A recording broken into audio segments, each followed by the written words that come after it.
It's like playing Phasmophobia. How old are you? Where are you from? Oh wait, she might have. Is she typing? Okay, so she's feeling better, but her voice is still gone. Oh, I'm sorry. Yeah, Mish, the owner of the cafe, she was really sick, and I remember I got on call with her, and usually she sounds like, "Hi," and she answered and she was like, "Hi, Jill, what's up?" And I was like, "What is this?" Voice filters made you sound like you smoked 30 packs No, a day. seriously, I was so scared for my life. I was like, "Hello, is this Mish or is this Michael?" Like, I don't. Wait. Mega told me she has an idea. Okay. Ooh, I like this idea. I don't know what it is, but I like it already. But this is actually a really cool thing because Mega, for the first episode of our podcast last year, had her 3D model, her 3D VTuber model. Oh. Over the past year, she had found an artist and got commissioned someone to make a new one and update it. Yeah. So this is the first time we're actually seeing this thing in action. Wow, just for me? Oh my god, you didn't have to. That's so nice. Okay. Very Dude, expressive. it picks up your... Let's go! Yes! I love that! Oh my god, no! This is perfect. She's writing. We write. Wow. We writers. Wow. We writers. Took the words out of my mouth. Oh, We wow. will officially be having the first podcast episode of our entire career that is meant specifically for deaf people. We will only be using text. Oh my god. That would be fire. But Mega, I will say that new model does look really, really nice. It does, 100%. And you got all the trackers working. I remember you talked about no, not all of them. Not all of them. Not just your upper body, I'm assuming. Okay, so you can't like give me like the middle finger? Is that not a thing yet?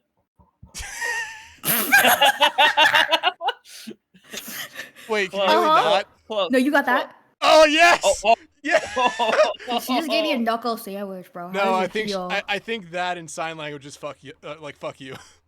I think. Wait, actually? Wait, that's fine. No, it's not. No? Oh, it's not? Oh, we were just lying. Yeah, we gaslight on this podcast. We gaslight. We're I can tell she's writing something, but it just looks like she's writing. She's trying really hard right now. we have faith. We have faith. Look, see, I was nervous, so I'm really glad that the attention is on Mega and not me right now. Like, yeah, keep it going. It will go to you here in a minute. No! Oh god. Don't worry. Wait, so is this? Oh, sorry. What? No, go ahead. No.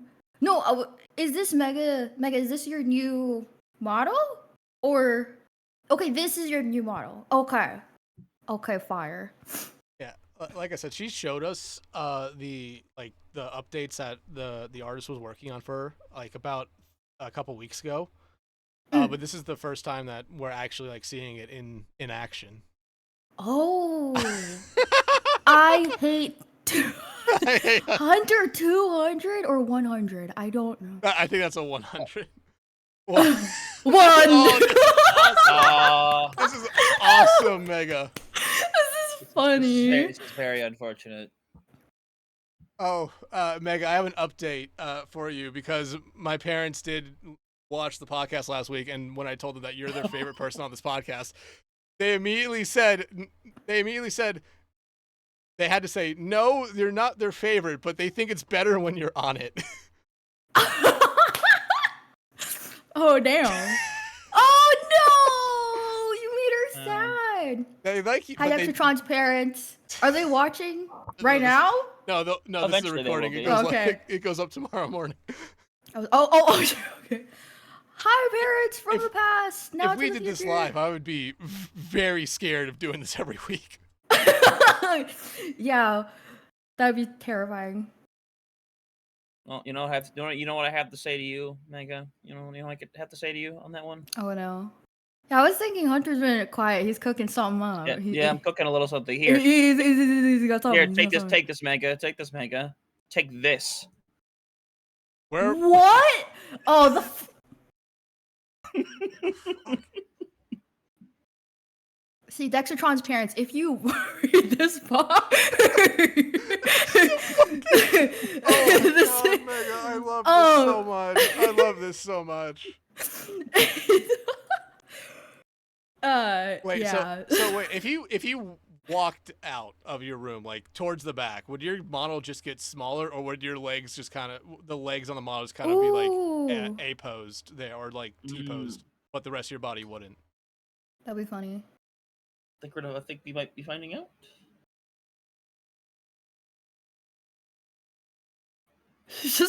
I just love she's this. like, it's just the smug shitting grin. She's like,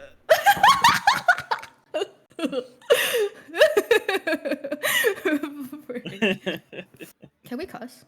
Yeah, you Oh can yeah. Oh, okay, I was like, frick. I was like, okay, fine. Oh, wait. She's trying. Oh, wait, how? I thought your legs didn't work. No, I think it. No, I think it's because the legs aren't. I'm gonna take a guess because the legs aren't modeled yet. They just don't show up, because when she stood up and started backing up, it just made her model smaller. Oh. Wait. Whoa. We can't show that. We can't show that for free. Not for free. Are we kidding? Mega, lock in. Mega, this is a business opportunity, and you're throwing it away. You need to lock in. We don't even have the Patreon yet. What are you doing? Yeah, come on. Okay, Mega, I won't ask anymore. I won't ask anything anymore. No. I'm so sorry. I have like. There's part of me that really hopes Omega's laughing with us at this and not just getting I really hope so. more angry. Okay, Good. yeah, great. Good.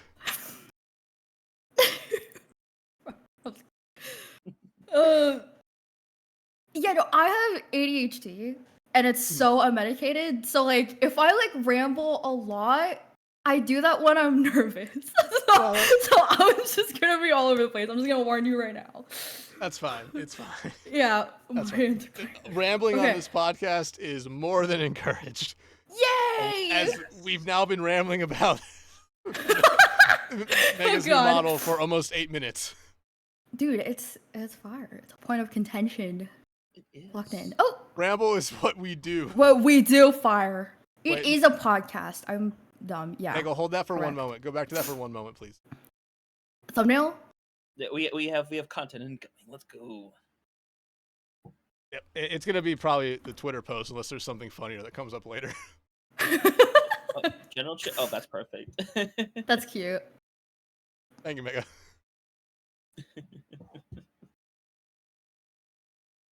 Sign language. Do I know sign language? Do I know sign language? Yeah. Sign language. Let's go. I think this is a good start to this episode. It's great. Oh God. Yeah, just I don't even know. Yeah, but everyone, welcome back to episode 57 of For the Love of Prod. As always, I'm joined by Huntertain and Megalass, and our guest this week is JilledWater. Jill, I imagine you're doing good, but how are you doing? I'm stressed out. but I don't show it, right? So that's really important. How are y'all doing today? Good. Work was hell. Actually, no, work was not hell. Work was not hell. My parents are my bosses. Oh, it was God, not hell. I'm sorry. Okay. Work was hell here. I'm happy to be here. Okay, fire. Me too. Yeah, Mega, how was school I'm today? really excited. I'm super nervous, but wait, what'd you say? Mega, how was school today? Oh, something's being written. This is about to be some iconic statement we're about to see. It's either gonna. I don't want to speculate what it's gonna be. Oh, I have plenty of speculation, but I'll keep it to myself Oh no. for funsies. We'll see. Is that? Oh. Oh yeah, sweet. Oh, yeah. Oh right, yeah. That's I guess amazing. it is spring. I never know how the seasons work. I'm gonna be honest. technically It has something to do with strings, like the Earth's like rotation and tilt or something like that. Thank you so much. That's so helpful. Science. because like it's for like a 24 hours it's a single Earth rotation on its axis, and for That's a fucking a full day. year, yeah, that's what I'm saying. 24 hours, that's a day. That's what I'm saying. But a full rotation around the sun is a year. Okay, locked in. Thank you. I mean, it's also because like I didn't grow up in America, so I'm still getting used to the 4 seasons. Yeah. I moved here, oh my gosh, it would be like 6 years now. Because I moved during, it's the beginning of You moved the during year that COVID? we don't talk about. Yeah. and then, What a time to move. and then, yeah. It was a terrible time, but we're here now and I'm still getting used to it, but it's been really fun. That's good. But let's actually get started with the podcast stuff before we end up rambling on in random tangents after we ask our I've first been couple questions. stalling, can you tell? Nah, it's fine. Half the podcast normally is just us stalling about some random topic Okay. anyway. Awesome. So, Jill, right now I want to give you the opportunity to kind of give us a brief intro of yourself. And basically what I'm asking with this is like, just tell us what games you work with and what kind of roles you do in those games. Okay. Well, right now mainly it's Overwatch, but are we talking about like the entire like all the games that I've played, or what are we thinking? I mean, Because like I could say that I started with Nintendogs, but like I don't think that's what you're looking for. Next question, we might get into that a little bit. Okay. But no, like just what games you work with in esports and what like your normal role is in those games. Okay, awesome. For esports, definitely Overwatch, my ride or die, my one true love. And I cast a little bit, and I manage a little bit, and I stream a bit of it. Oh, we probably all definitely know you as casting side of it, just from you covering the Kafe Org, a lot of Face It stuff this past season. Right. The streaming stuff as well, I kind of found that out after. I know you started doing some stuff with Lindenwood, right? Oh, yeah. Honestly, it's weird. So my connections with them started because of the team I manage, or like teams that I have managed in the past. And I was able to get to know the coach of Lindenwood, Thistle or Cam. He's an absolute sweetheart, by the way.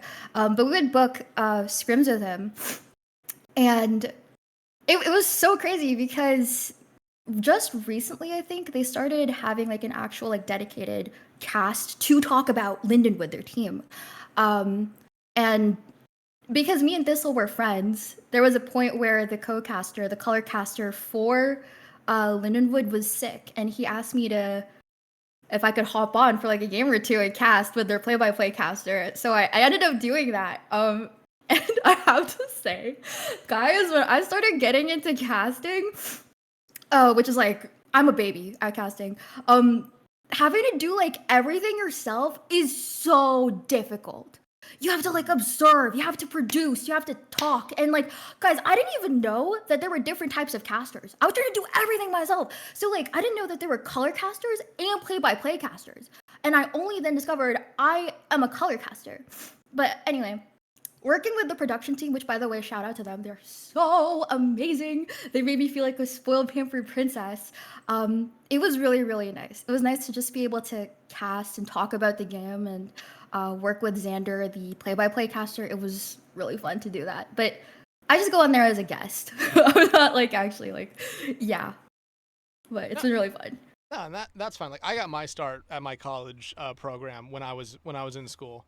Yeah. But you know, this kind of is a nice little segue because you talked about how you got your start, and that is exactly what our two normal questions kind of are. The first one being, Jill, what got you into esports, and more specifically, what got you into doing the production side of esports? Oh my God. What got me into production?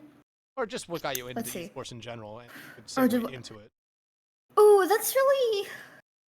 hard decks. I'm gonna be honest, cause okay, I think that there is gonna be like two parts of this for me. I'm gonna try and summarize it, but I'm a rambler, so I apologize in advance. I know. It's fine. It's fine. What we do here. Is what we do. Okay. Getting into esports, I think it was a long, tumultuous journey. I think the first time I ever actually like experienced esports, I was definitely just a consumer. Like I was just like viewing games on League of Legends. And back then, I don't know if you guys know this player Faker. Do you guys know Faker?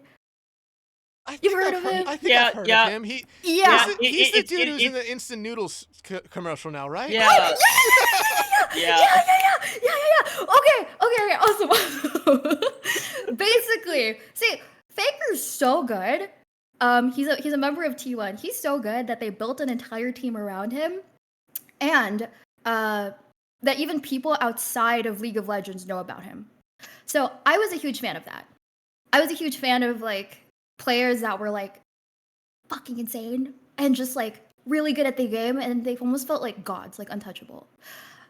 I think becoming a player myself, which I was for a little bit when Overwatch 2 came out and Face It Season had launched, Face It Season 1, I should say, had launched.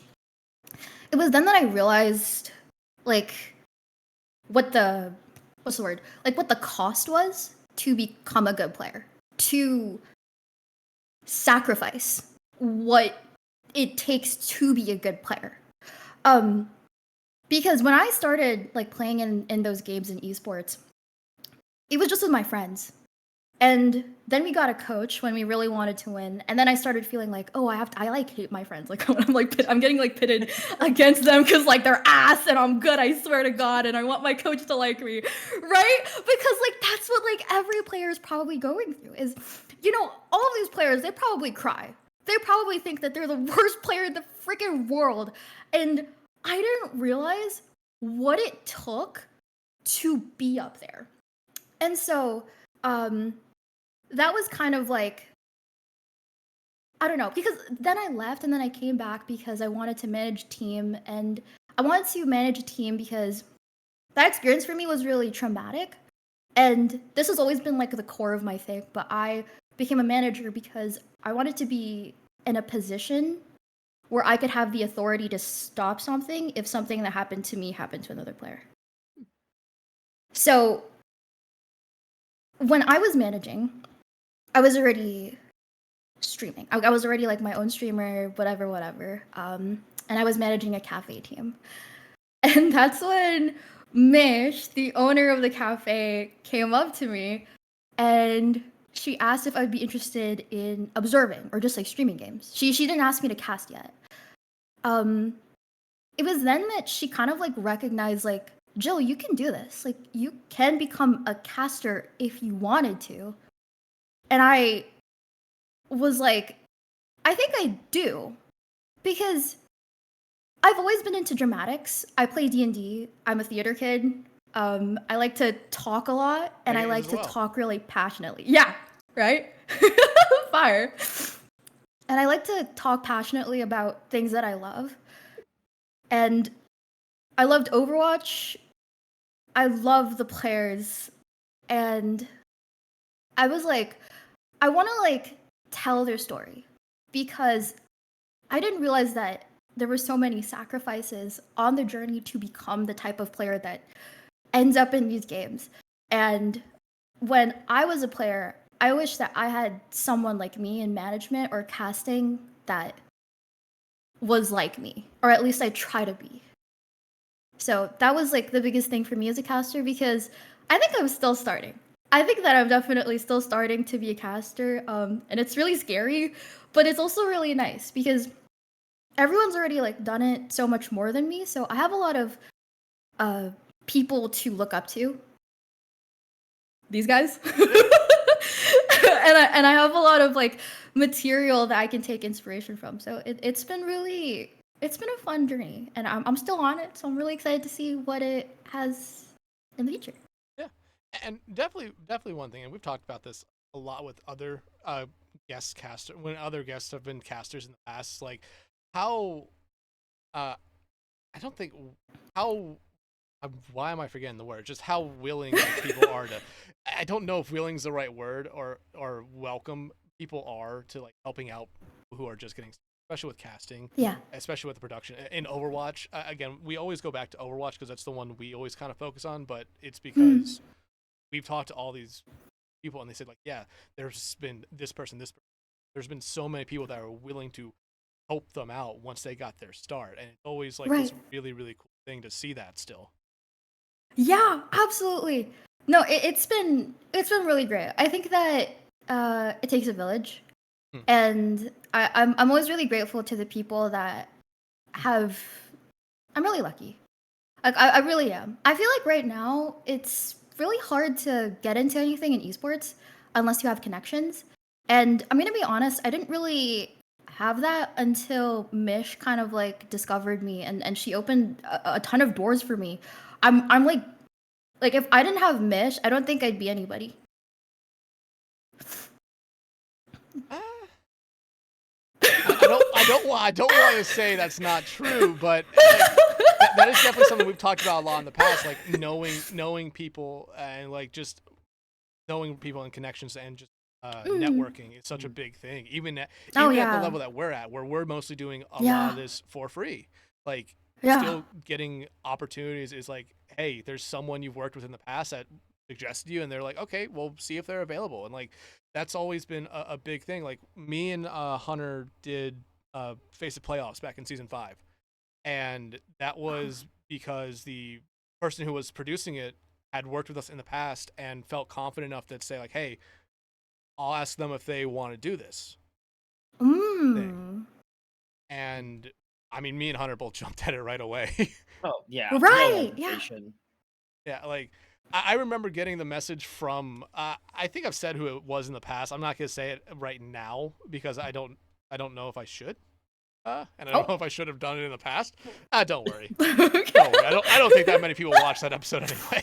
Nah, no. But I remember getting the message from him, and like this was in between a Face It game because me and Hunter do South America, North America, so it was in between the South America to North America game, and I It's get really that message, cool. and I'm like, Hunter's away from his computer. I'm just like, I need him back now. Like, I'm sending him message after message, like Hunter, come back to the computer now. I need you. I'm laying on the couch because South America starts at 7 p.m. and then North America is at 9 p.m. So if we have a little reprieve in between, I'm like, Right. okay, I go chill on the couch, decompress for like 30 minutes. I go do that. I look at my phone and I'm like, what does this man want from me? And then I see this and I see the message and I like full sprint around the corner back to my Oh computer. my And god. yes, please add me to this group chat. Please get me in here. Let's talk.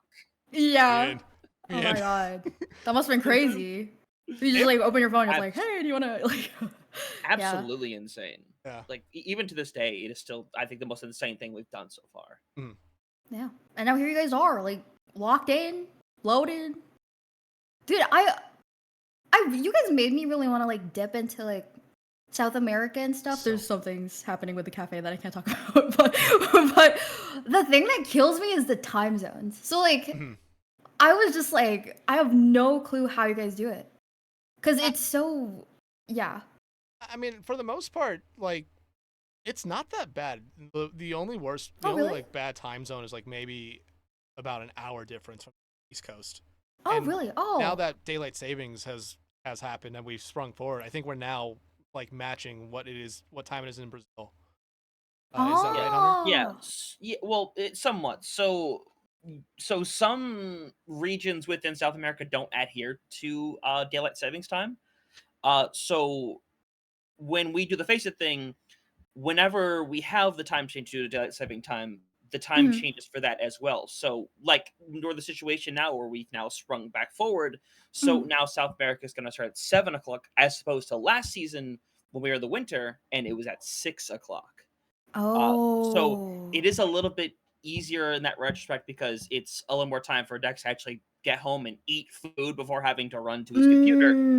But also, it's a shorter window in between games. That way, we can go pretty comfortably back to back without having to like shut down the stream most of the time. Saying, "Okay, we'll be back in 20 minutes." Might as well keep the stream up at that point. Yeah. I get it. Definitely been times where I've gone home, grabbed the Pop-Tart, and just went straight Oh, said, "Yep, time to cast." yeah. And see, that's the thing that like people don't see is like casting is really strenuous. Like, never mind like the producing and the observing and like having to keep in track. Like, Blizzard, please fix the kill feed bug. Like, oh my Please. god. Somehow. Right, dude, Mega's freaking out. She's Mega's like, animated oh my about god. this. It's been Yeah. months. Dude, it's so bad. But like all of that, like there's that now on top of like everything else you have to do. But just casting alone, I remember had it not been for Moteneva and Bullskunk like messaging me being like, because I sent out a tweet. I said, guys, after I cast, I'm actually like so lightheaded and dizzy, and like my hands are numb, and they were like shaking. I remember like casting, I was so excited. I was like screaming because like I was so like inexperienced, and looking down, and my hands were like actually like this, and I was like, whoa, am I gonna die? Like, what's happening? So I tweeted it out because I'm such a freaking blabbermouth, and they messaged me and they were like, yo, Jill, I was saying this with love. You gotta calm down. Like you are screaming so much. You gotta just take a breath and chill out. You don't have to keep talking. It's gonna be okay. So, yeah. Like no one really knows. Like you gotta have food. You gotta like chill out a little bit before you cast. You have to be in the right mindset because you also have to think about like hydration. Jilled Big water. thing. Exactly. There you go. Yeah, period. Perfect. Period. Actually, No, yeah, like, same. I should do that. Solo casting. Like, I have a lot of respect for like Bullskunk, Mott, and our friend Spec who solo cast when they do face it the majority of the time, because I know Mott has gotten help from who has brought other people on. I know Spec has done stuff with Bullskunk. I know Bullskunk's done stuff with other people as well, but they mostly do it solo, and it's just like I remember doing it solo a couple times. Just like I always feel like I'm just talking, and if I'm not talking, it's like I'm not doing what I'm supposed to be doing. It's a weird thing, and I'm like drawing, like you said, you're exhausting. Girl. It's like you're just exhausting yourself to the point of like you'll talk for about a minute and a half straight, and then just have to take 5 seconds, go, and then just go right back into it. Yeah. And like, never mind if you're nervous and you're already like, oh no, I know. Yeah, it's really hard. Cause like you guys always cast together, right? Sometimes like you mix it up. How did y'all like find each other and like know that this is gonna be my co-caster? CGL. CGL, it was the big thing where we cast a lot together. I see the bigger context of it though, where I think we more came as a duo was when all the faces of stuff happened, because very similarly, I think we were pretty inspired by Bullskunk in his co-streams for faces a lot of the time and watching those all the time. And the ideology was, first of all, that's really cool, but also I'm like, Dex, what if I told you there was a way to where during the off season of all of our little tournaments, we didn't have to just sit around for a month doing nothing. There's this thing called Face It League. Oh, that's so cool! No, both me and you had the idea. It wasn't like after the podcast, we both did at this. Mom and Dad are fighting. No. No. We're not going down that route. Part 3. No, shut the fuck up. We are not going down the Yowie route again. Oh my god. Okay. Okay, but yes, we both had the idea, but actually you must admit that to a degree I'm dragging you into this. Do this with me. Yeah, I mean that part to an extent. It was I wanted to ask you and Mega if you guys wanted to do it, and it was Hunter had the same idea like right after this podcast ended. They are my for realsy? No, shut fucking up. I hate that oh god. I had to explain what Yowie was to Philly last night. You think I'm happy about knowing what that is? Oh, don't worry. You don't gotta explain it to me. I know. You don't have to. Dude, me and Mega, which side is Mega? Mega. Mega is ready to storm. See, I can feed into this because I'm like the token straight male of the group. I can just feed into it. That's fire. I admit I'm bisexual once, and you're the token straight male. Okay. The tokens. Okay. Let's continue onward. Let's continue on with our esports podcast.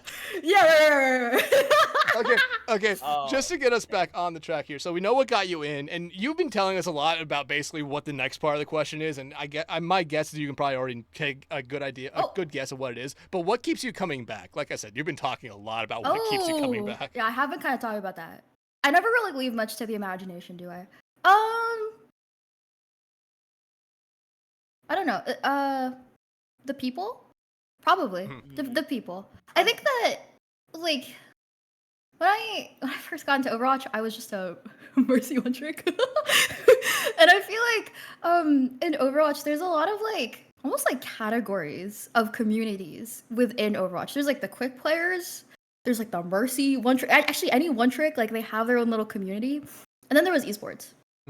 I think that esports in Overwatch, more than anything, it's weird to say Overwatch is niche, but I feel like the community of esports in Overwatch is it's a really small world and everyone is so passionate.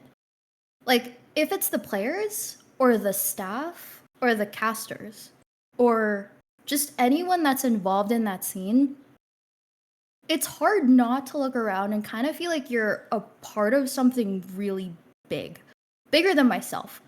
And I feel like me having like I have depression, but I feel like something that I'm always chasing is to have that sense of purpose. And I feel like being in esports and like realizing like, oh, I actually love this. Like, I actually really care about this. I care about the game. I care about the behind the scenes, but I also care a lot about the people. That sense of community, like, I think now more than ever, I feel really whole. You know what I mean? Yeah. So yeah, I'd say the people.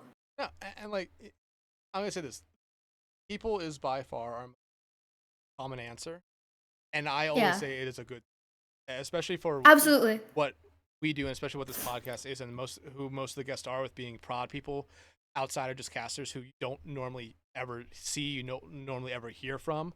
Like, the people are so important, especially in Overwatch, like you said, where like some of the people that I work with constantly, whether it's people like Hunter, other casters, producers, observers, replay ops, tournament admins, like those are some of like those are people that I really do call my friends. Like, some of my best friends now. It's like I really enjoy working with those people, but I also just enjoy talking with them. Yeah, it's really nice talking to people, obviously, that are like-minded, but also like equally as passionate as you are. I think that oftentimes I'll kind of like scare people away with how intensely I feel about something, and they're just like, "Whoa, okay, let's relax a little bit." And I'm just like, "No, please, I want to talk to this thing about you." But like talking to someone and they're on the same wavelength and they understand me, that's such like a wow, like you get it, like you actually get it. I can have this conversation with you and like we can, whatever. And I feel that way with like, I think every single person that I've met so far with esports. Seriously. Yeah. I think I would say the exact same thing. I think actually I'll let Hunter answer it. I won't answer for him. Yeah, no, like the biggest thing about it is that like everyone's different. That is a really good thing in this instance where everyone kind of fits in. Everyone has their own, almost like one thing I like to bring up is like levels of excitement. And it's fine if you're like low on that spectrum or high on that spectrum because both are amazing. Like you brought up Mott earlier, if you're working with Mott or Fletch, you're gonna get the super high energy person, and you got to bring that energy to the table, and it's fun. But when you work with like Dex, examples like on mind, like Shadowfang or Soab, where they're very chill and they're like really like it's like a nice little cool thing to work with. I love that aspect right there, where it feels like whoever I work with, it is a different experience between everyone I work with, and that is a lot of fun for me. And even outside of just the casting aspect, as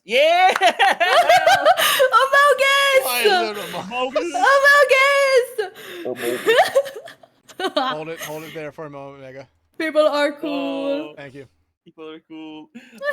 But there are times where legit we are just up like late, just playing like in like the VC playing like 6v6 Overwatch Yeah. for who knows how long. And Oh. it is like it is a rotating door of I gotta go to bed. Someone pops in, it's like, hey, you got spot for a person? Like, we sure do. I love it. Anytime Starwolf decides to join, it's like, okay, the first thing I say to Starwolf is, let's go commit some terrorism. Oh my god! We can say that on here. All that basically means is one of us is playing Mercy and the other one's playing Widowmaker, and we both cannot aim. Yes, Fire. Yes. Mega and I, we tend to do the jetpack cat strategies a lot of the time. Aha! That is a lot of fun. My people. The first day was literally just us like seeing like, hey, what can we pull off with the cat? And I remember figuring out, oh, I can do the Orisa Ultimate, the Terra Surge, while being flown around, and like Mega chucked me at some poor unsuspecting fool. Oh my gosh. I've lost my cat privileges when I'm playing with them. Listen, we want to map with you on cat. We can't. Yeah, but I was taking it serious then. This is when we're not taking it serious. Oh. Serious. There's two different versions of Overwatch with me when I'm playing it. There's a serious one where I'm actually trying, and then there's a not where I'm doing the dumbest shit imaginable. That's fire. I mean, yeah. I think the best people have that, low-key. I want to say that because I do. That's just me. I'm sorry. I'm so sorry. No, I'm Guys, not. There's a lot of things wrong with me. I have ADHD, I have depression, I have BPD. Like, I don't even know. Okay, we're just. No, I'm sorry. I wasn't reacting to something you said. I was reacting to something that Mega just sent me. Oh no! What did Mega say? Did Mega send you like one of the conglomerate of memes that exist? No. Okay. It has something about me saying a certain word, and then she decided not to draw it. Oh my goodness. Thinking emoji. Yeah, we'll leave it at that. But okay, so Fire. So actually, John, you've talked about the cafe a lot. Here, I want to ask you a little bit about that because that's always a very interesting thing because we've had a couple people on who have partnered with certain orgs, certain teams to stream all their games, and it seems like you and the owners of the cafe are very, very good friends. Was it like kind of, I don't want to say working, but being like that partnership with the cafe? That's so interesting because when Mish asked me to cast or stream games, we actually weren't good friends. I remember when we were talking about it, and I just want to like bring up the culture thing real quick. I'm half Japanese, she's Korean, so like we have this thing of like beating around the bush. So she was like, "So do you want to maybe like do you want to maybe like do like this thing a little bit?" And I was like, "Oh, I don't know, like we can." So we were not good friends at all. But I feel like becoming the caster for the cafe, that's really what brought us together. And kind of like realizing like, oh, like you're your own girl boss and I'm my own girl boss, and together we girl boss together. That was like a whatever the plural of girl boss is, girl bosses. We just girl bossed all over the place, and then we locked in. And I'm sorry, this doesn't make any sense. Thank you for the name of the episode. Thank you. But I don't know. I think getting to see the competitive side of Mish, and then her getting to see my competitive side, I actually think that is what brought us super duper close. I love the word partnership because I think that's really what it is. She was talking to me, and I remember I was feeling really, really down because I feel like maybe some casters might relate to me on this, especially if they're super new. But whenever there's a game, and like you can see it on like the broadcast thing, right? Like the little like it gives you like a list. I would like apply to like broadcast or something, and then I would see like Moat Neva or Bull Skunk is casting it. I'm like, I can't. Like Mish, I can't cast this. It's already got coverage. Like why would I cast it? They're gonna watch him, not me. And Mish set me aside and was like, Jill, you are a good caster. You need to believe in yourself. You need to just cast because people will watch Bull Skunk, but they'll watch you too. It's gonna be okay. And I think that was where I was like, okay, Mish is my partner. Like if Mish didn't like push me every single time to like stream and be like, hey, you can do this, then like I wouldn't have casted like half as many games that season, because it was just like a huge like self insecurity thing for me, because I was like, why would I stream this? I am like a small little fish in a big pond of big fishes. So yeah, I'm just really grateful to Mish. I love my friends. And I'll say this: me and Hunter were kind of in that same boat when we first got started. Like we didn't like we would try to cover games if Bull Skunk was covering it. We just happened to be covering the same one. I was like, well, we kind of Yeah. said we're not going to get that many viewers, but we still ended up getting some. So there's always the thing of Yeah. like certain people will choose to watch instead of the of Bull Skunk, who granted deserves every view he gets. No, he does. He does. Absolutely. But like it's also about, I think, carving out that you. Why can I not fucking speak? You're good. It's about carving out that Same. niche. It's about carving out that Yes. niche where you find those certain people who want to watch you and who will always kind of watch you. It's like me and Hunter when we cover South America. Like there are a ton of South American people who come in there who I don't think know English that well, because they're Oh, typing really? in the chat in Okay. Portuguese or in Portuguese for the most part. But they're there, and me and Hunter averages like somewhere between 20 and 30 people for the South American ones, and then we'll get some of those people to come up and watch the North American ones as well. Holy And then we get the little bit of North American people in there as well. So we've like Hunter has definitely carved out that niche with, you know, people coming to his streams. And I think your partnership Right. with Kintsugi, the fact that when you stream their games, they'll always promote you. You'll get the Kintsugi fans, and then Oh, there'll be yeah. other people that'll come in. So you're carving. Like, Yeah. there's that niche that you're also kind of carving out as well. Oh, thank you. That's really nice. Yeah, I think I'm very fortunate that I have that sort of like, not really like, I guess like exclusivity of like, you know that I always stream Kafe games. Yes. So I'm really fortunate to have that. Yeah. And yeah, honestly, I wanted to get into South American games, but most of the casters I didn't understand. So then I would watch you guys. I'm like, aha, here we go. I actually know what's happening now. Yeah, the important thing for me about it, I think Dex feels this as well, is that there are some people that haven't watched the South American players in a long time, and obviously you jump into a stream where it's like, I don't understand what's going on exactly. I don't know what the caster's saying. Yeah. It feels like it's easier having English casters being to like have that in between a Yeah. lot of the time, which is really Absolutely. cool.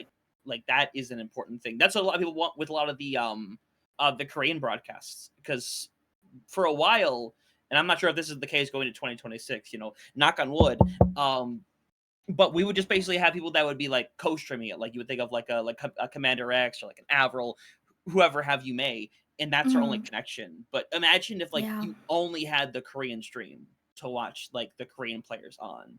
It Yeah. feels like it would be a bit of a different story in terms of Yeah. understanding.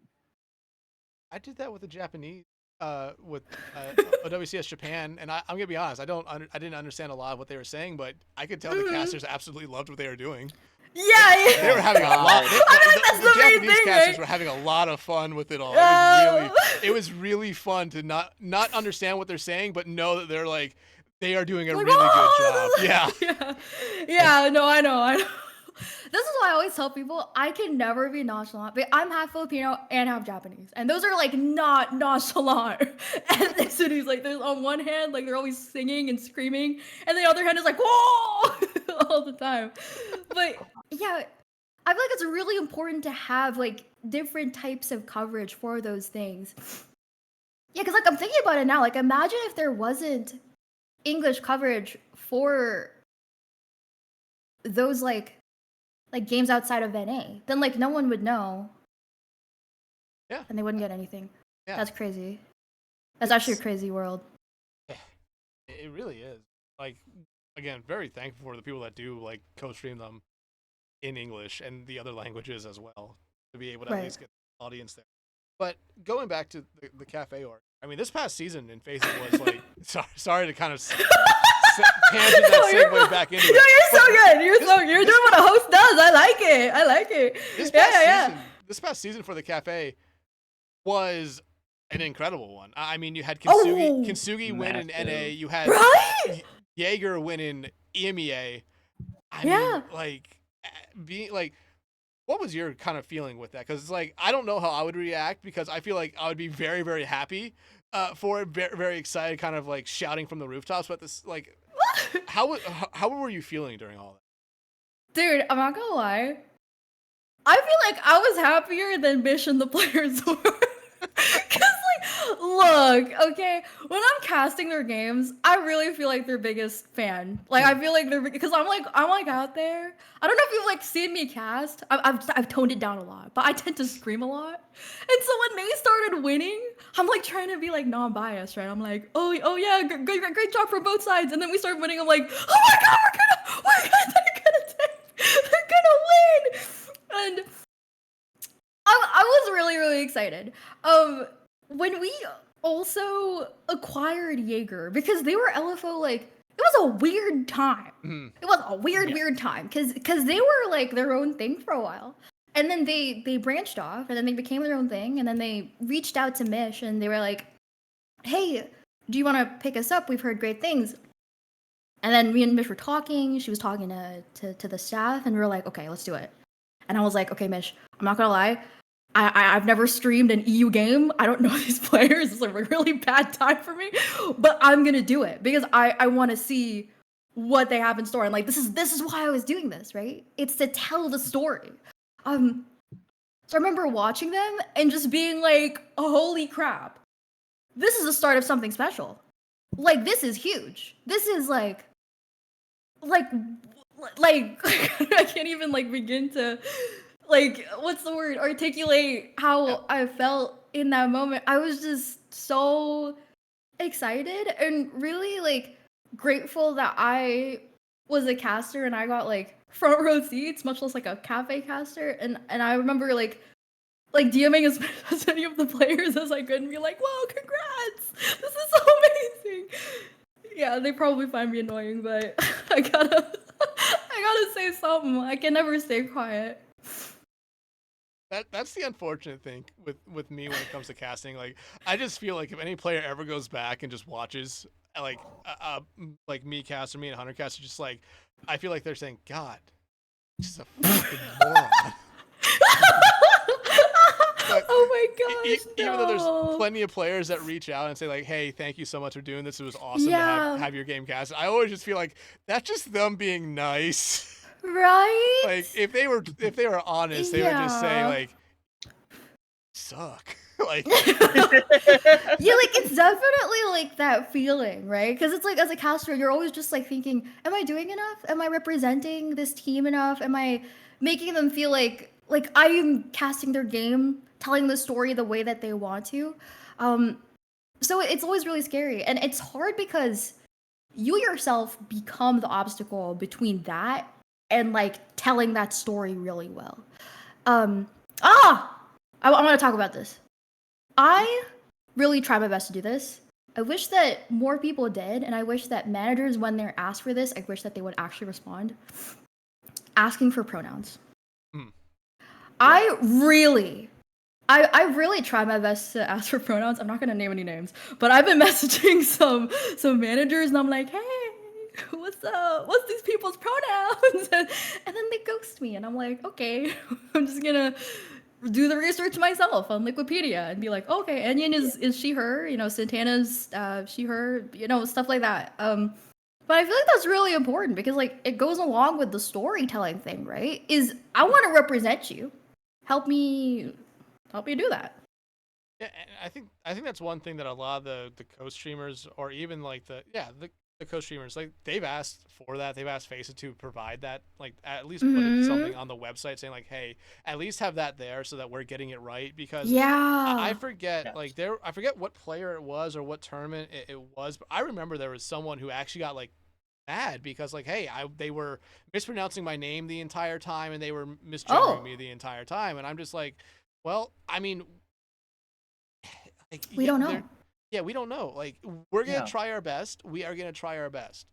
Yeah. But like without like a pronunciation or a pronoun, it's gonna be hard for us. And I mean, it's a lot of times why unless I absolutely know it, I will always just say they or them. But there are still some people who get mad That's smart. if there's still some people who get mad if you say they them for everyone as well. Oh, really? Yeah, I've had some. There's a team I had no sheet idea. I read one time for CGL where it was, I believe it was a like their pronouns were she her, and then it said in their additional info, do not say they them for me. Dog.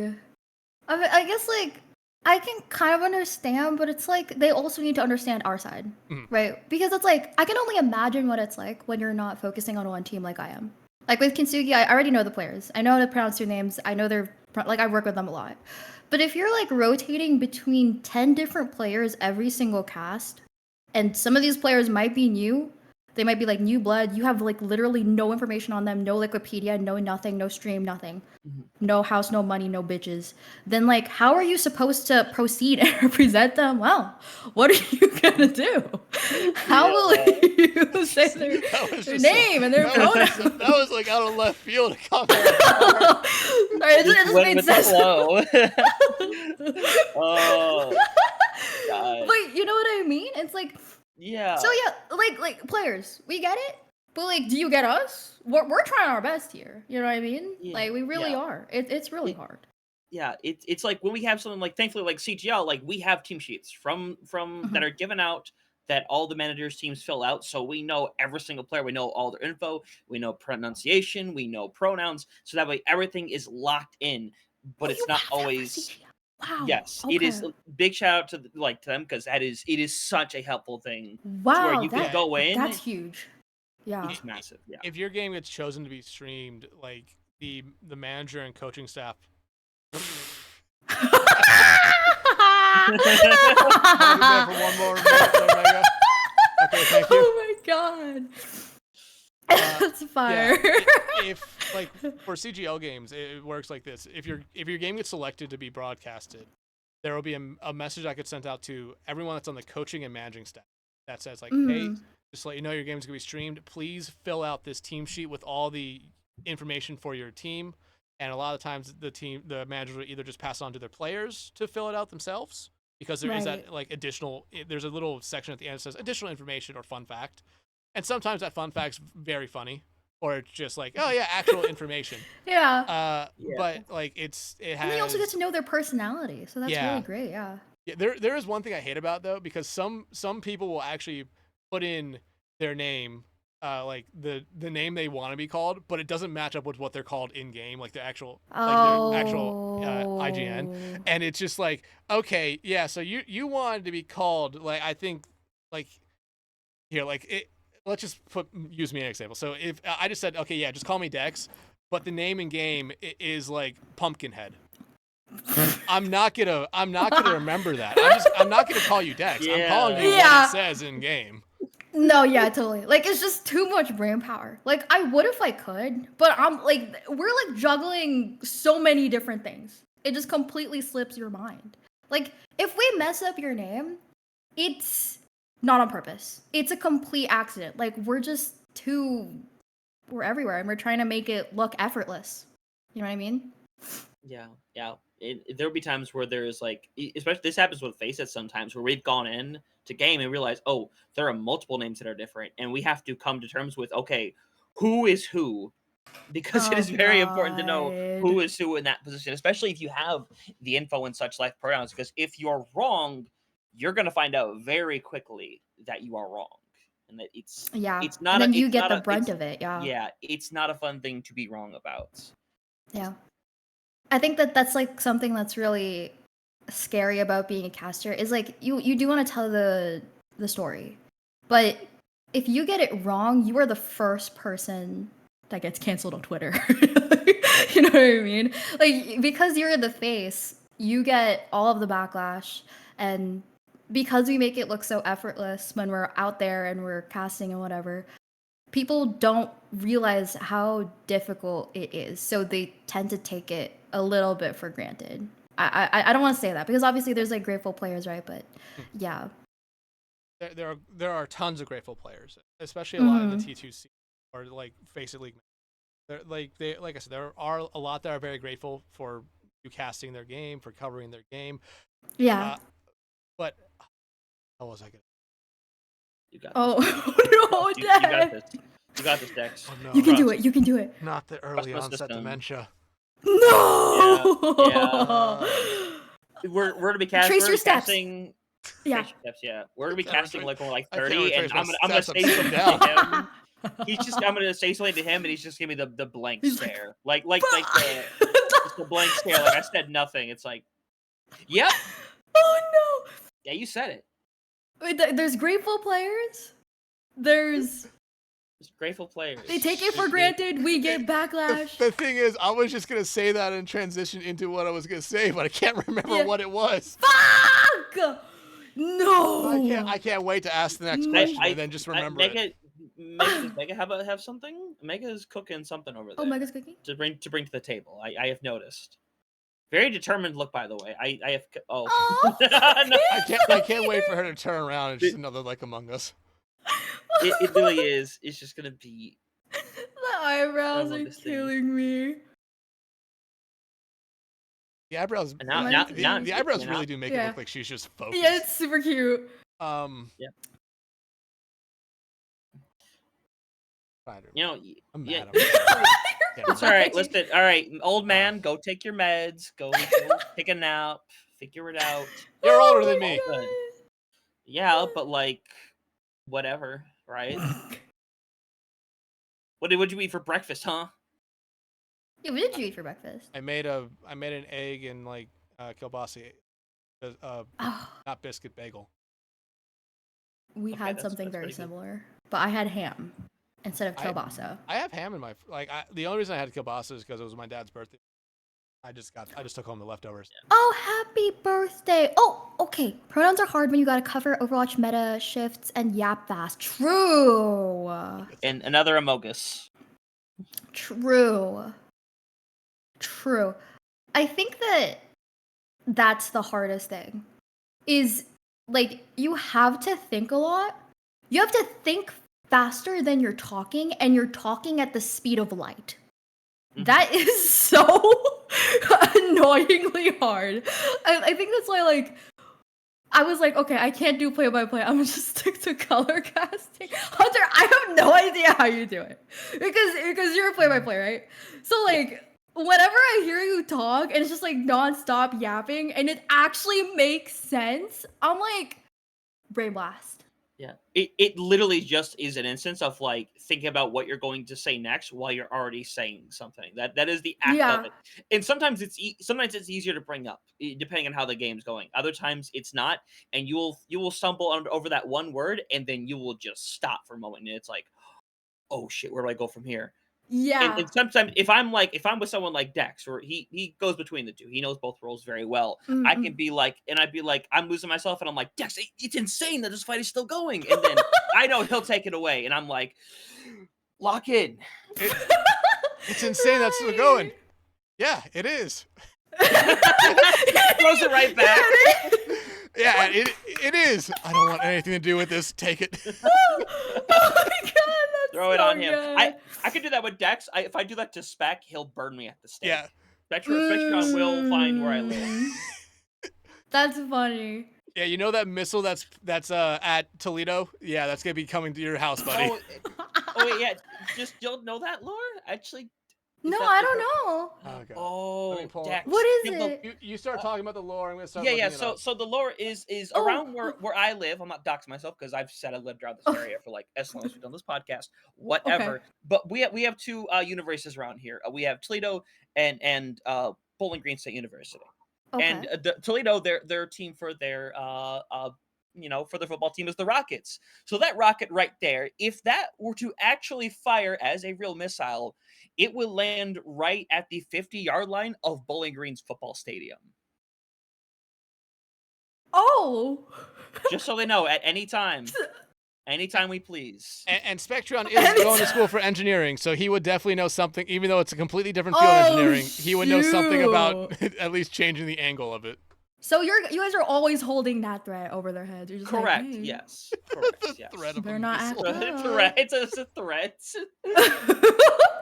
Y'all better lock in. To be fair, they went Trust like me, Bowling Green has 3-9 not locked this in last at any season. sport. They are not locked in. They're the opposite of locked in. And No. I will say this as a joke. My dad grew up in a. Who gives a fuck about football? Not Bowling Green. My dad grew up in Ohio. He went to a school. He went to a college in Ohio. He had jokes for every college in Ohio, basically to get into. I believe it wasn't Bowling Green, but it was Kent State. You just needed to have a checkbook. You didn't need to have a pulse. You need to have a pulse to get into every other school. But Kent State, you just needed a checkbook. That's it. They don't care if you're dead. What? It was just Wow. It's not a real thing. It's just a joke. But Yeah, No, if I only know, their- but I was that's gonna say, so if only their crazy. football program had a checkbook. Spoiler alert, their Mega, turn the program camera sucks. around again. The program sucks. Fair enough. Yeah, no, but like the casting speed thing, that's always a very interesting thing. Yeah. Because, like Hunter said, I go back and forth on it a lot. Like in CGL, I still do a lot of play-by-play. With Hunter, I only am the color. I think there was one time where Hunter was sick, where we swapped, just because he was losing his voice, and That's cool. Yeah, I caster being sick, which is not a smart idea. Don't do that. Yeah, don't do that. Do not do that. I'm just dumb. Don't be dumb. Yeah, don't do that. Don't be dumb. The more you know. Yeah. But like it's very interesting. Before you forget, yeah.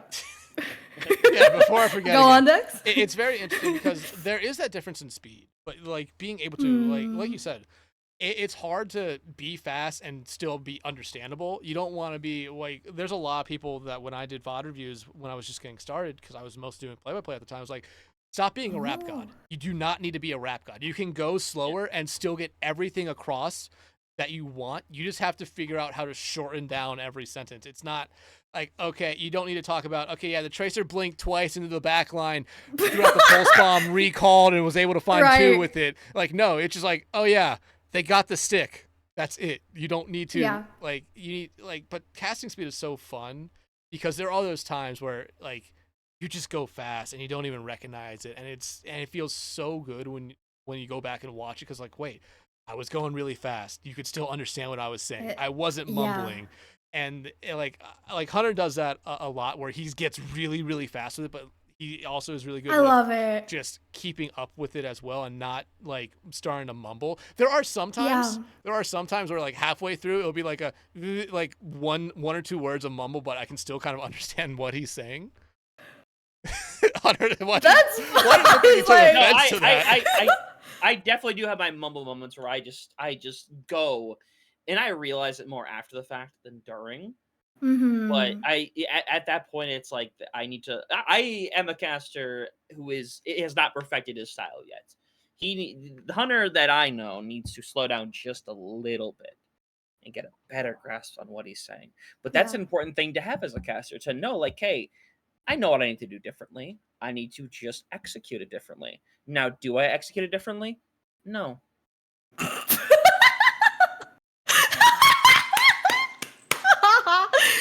Oh, this is fun. This is really fun. I'm not gonna lie. I was really scared. But like, this is actually really cool because I still have a lot to learn. And I'm like listening to you guys talk about this now, and I'm like, there's a lot I can learn from you two. Like, seriously. Like now that you're like breaking it down for me.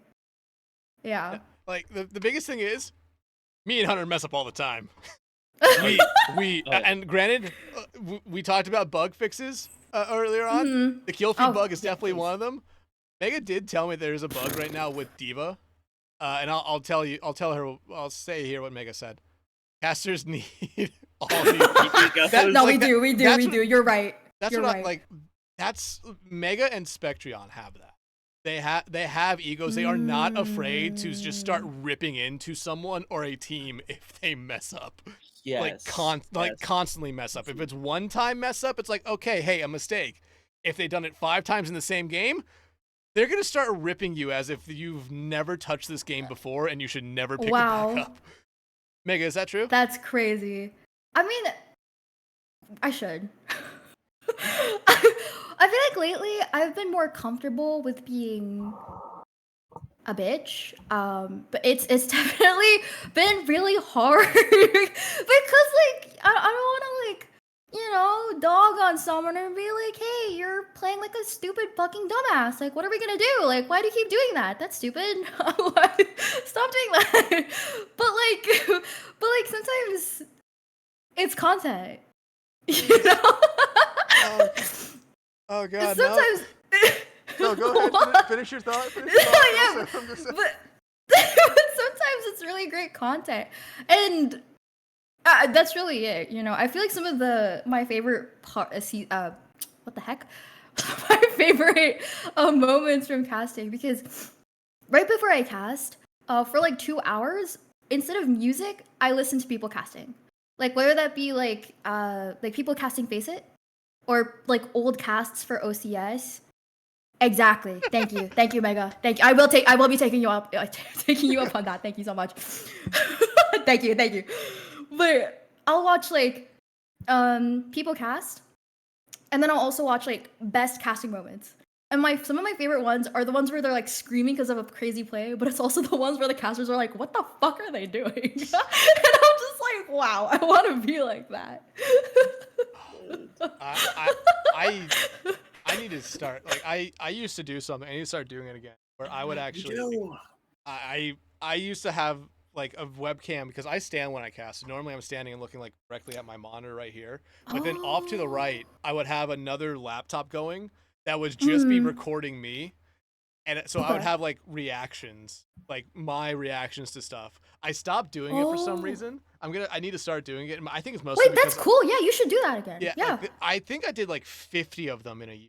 They're all on like Twitter somewhere, or my Twitter. But like they were so funny because they were that exact thing, like just hearing the absolute like agony from some casters. And there are some times where it's just like I would just walk towards that, like the backside of my room, and the camera would still just get me. I would just be like, oh dear God, why am I here? What brought me to this place? That's so good. God. That's so funny. Bring it back. I need to, but like there's also like I think sometimes the funniest thing that can happen when something like that happens is just that both casters just go silent.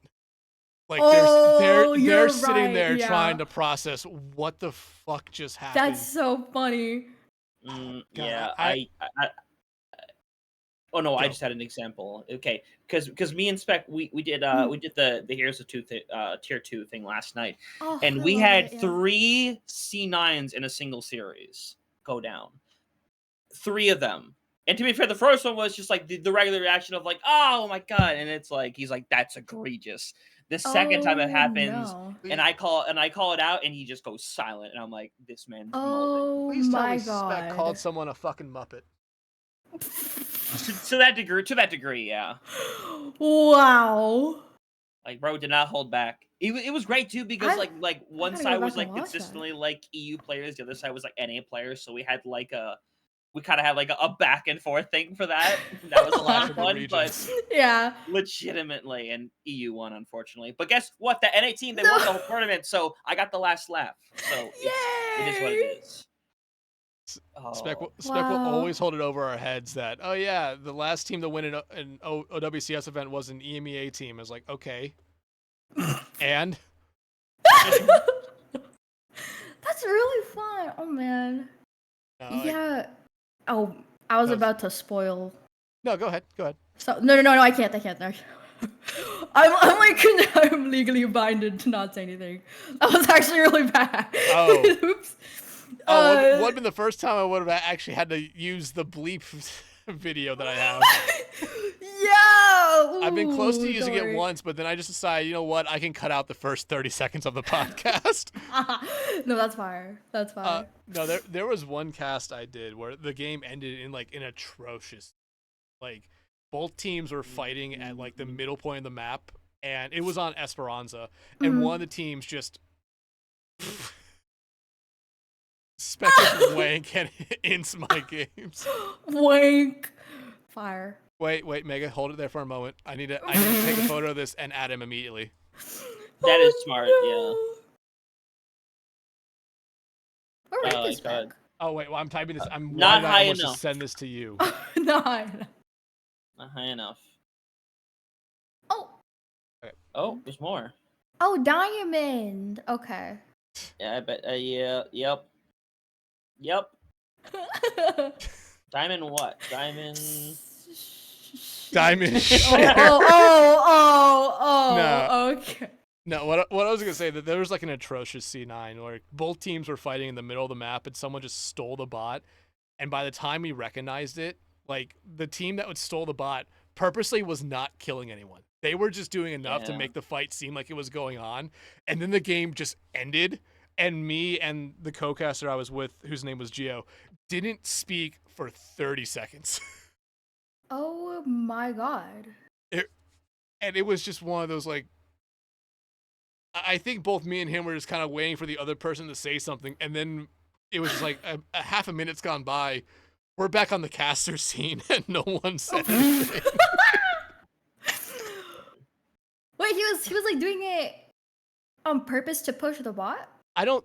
So they didn't touch, or I think they purposely dragged the fight out as long as they could. They got one kill. They accidentally killed one person, who the person who stole the bot did kill again, just as they were like trying to stall out the bot at the final checkpoint. But that's all they needed to do. They stole like essentially the last 40 meters on Esperanza with no one noticing. No one touched. Oh, it was just wow. wild. Wow. Going back a couple minutes, almost 10 minutes at this point, I now have to decide between either the Yowie bit or you saying you need to be more of a bitch for our clip. Oh boy! I think I know what's gonna win, but what a plethora of options. But let's get into this, especially with you working with the cafe. I imagine there is some like content creation stuff that does come along with that, and wait, let me ask: is there, like, do you interview the players? Do you, like, what outside of just covering their games? Is there anything else that you do? I'm gonna be honest. A lot of it is super new. Like, we only really started talking about it recently. I was able to interview Lich after a win, and I'm hungry for more. So hopefully in the future, more interviews, not just from Kintsugi, but I actually would like to talk to the enemy teams as well if they, because like, okay. I'm gonna just say this right now. It's fun casting the same teams, but it also gets a little boring because it's like, okay, time to cast Kintsugi again or the cafe again, which, like, it's great. Like, I love to rep the cafe, but at some point it kind of gets like repetitive because, like, I know what they run and stuff like that, and it's just like sometimes I just want something new. I just want a little bit of spice. But yeah, I would love to get to talk and interact with other teams as well. I'm sure that Mish wouldn't like stop me. Like, there's no way, right? Like being held hostage. No. But yeah, I would love to delve deeper into that. Yeah, and into like other. Yeah. Me and Hunter tried at least reaching out to players to talk to them for like the games that we would cover. We tried each person would take a team and just reach out to a player that they knew or that they could find in a server, Right.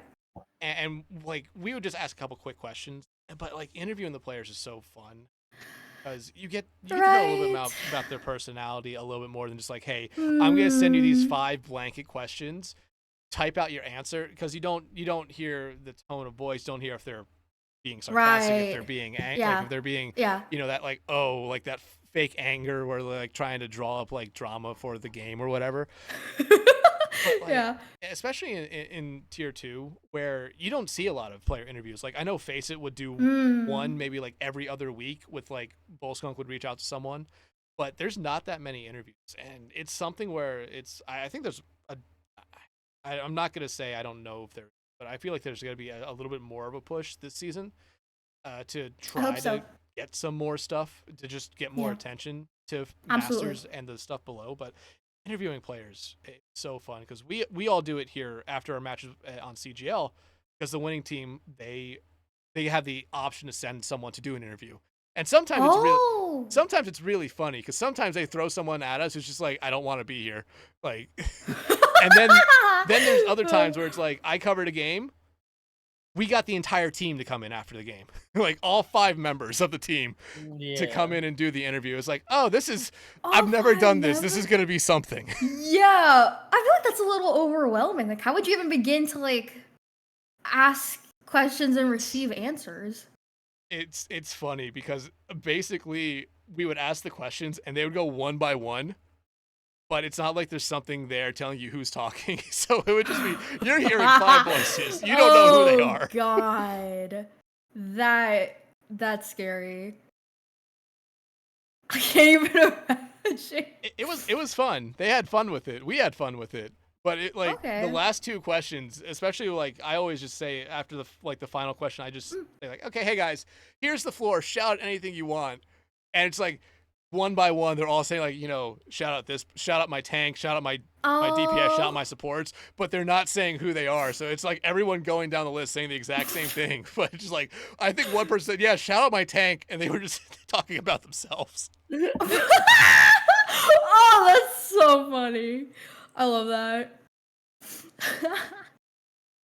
That's the kind of confidence I want. Yeah, I don't know. I hope that I get to do more interviews. I feel like everyone does because you said that whenever you ask people the question, what keeps you coming back? Everyone always says the people.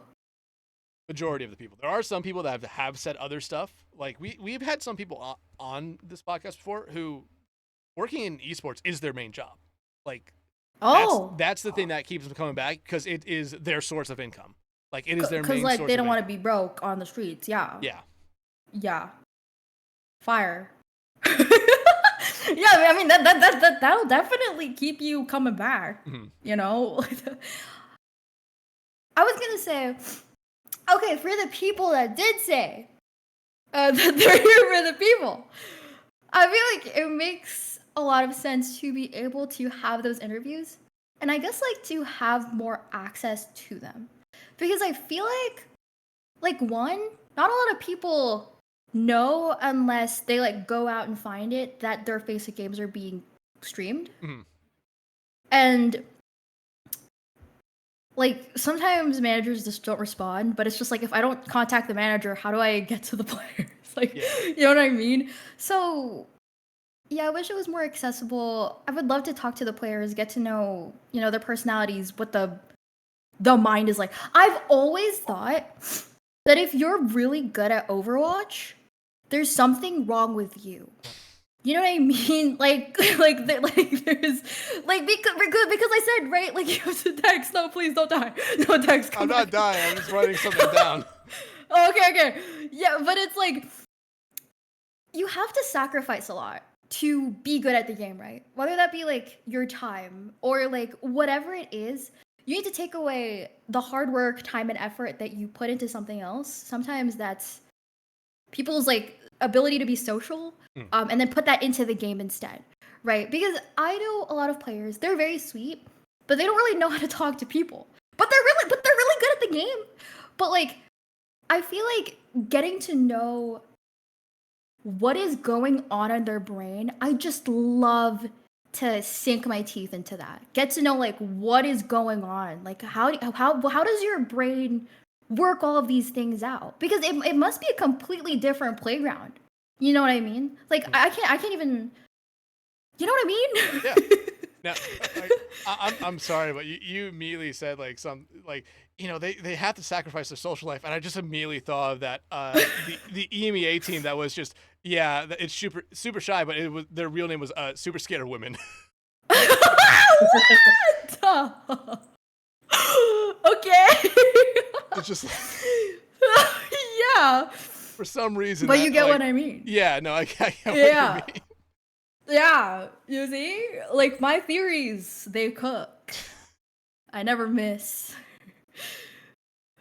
Trust me, I miss often. Oh no, it's okay.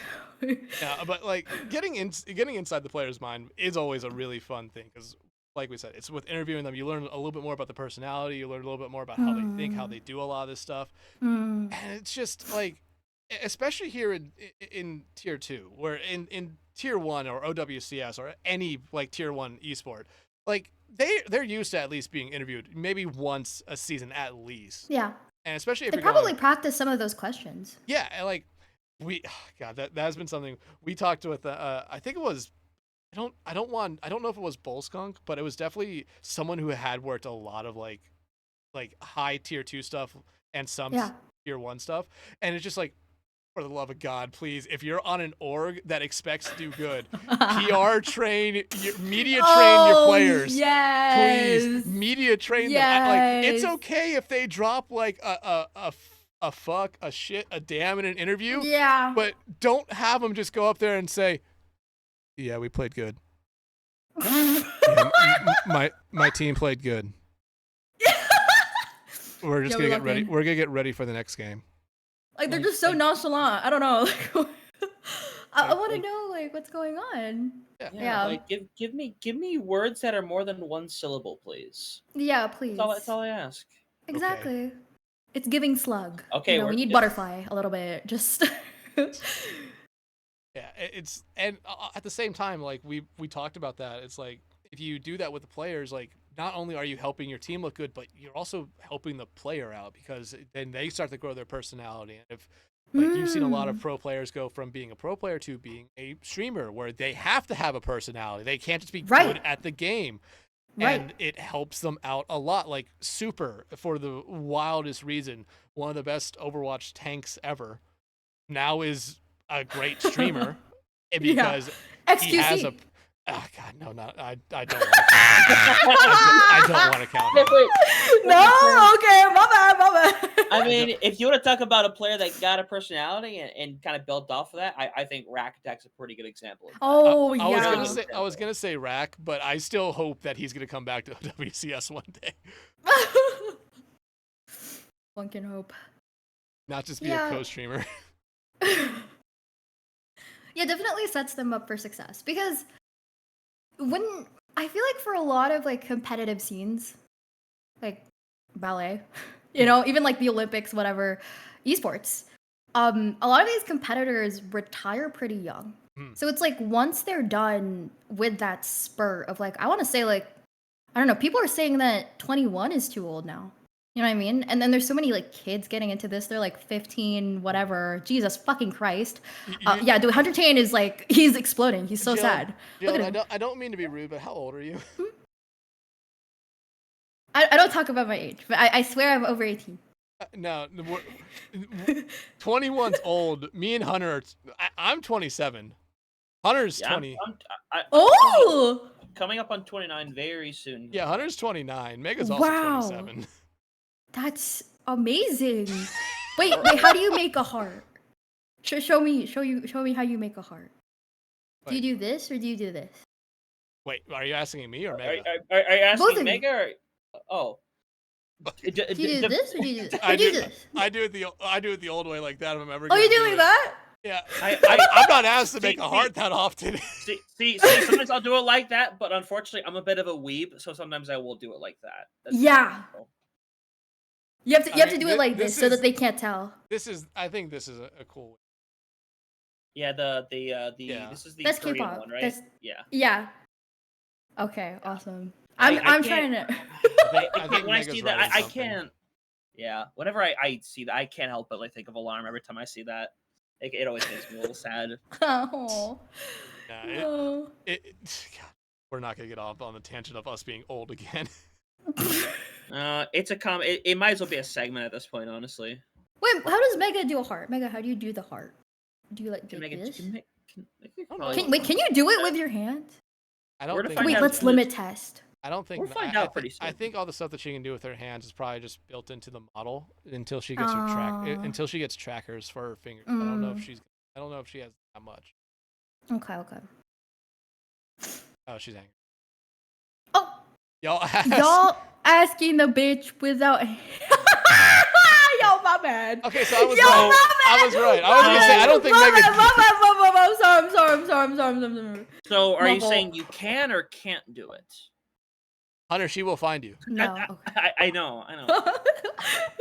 She will grab Oh your my missile. gosh. She knows my general location.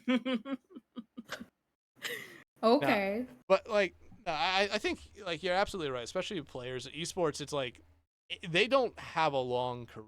Like Faker is Right. an anomaly where it's been like I feel like I remember hearing about Faker when I was in high school. Now I'm still Right. hearing about him. That's definitely over 10 Right. years. Like Mhm. Overwatch, it feels like you might have a good 3-4 years.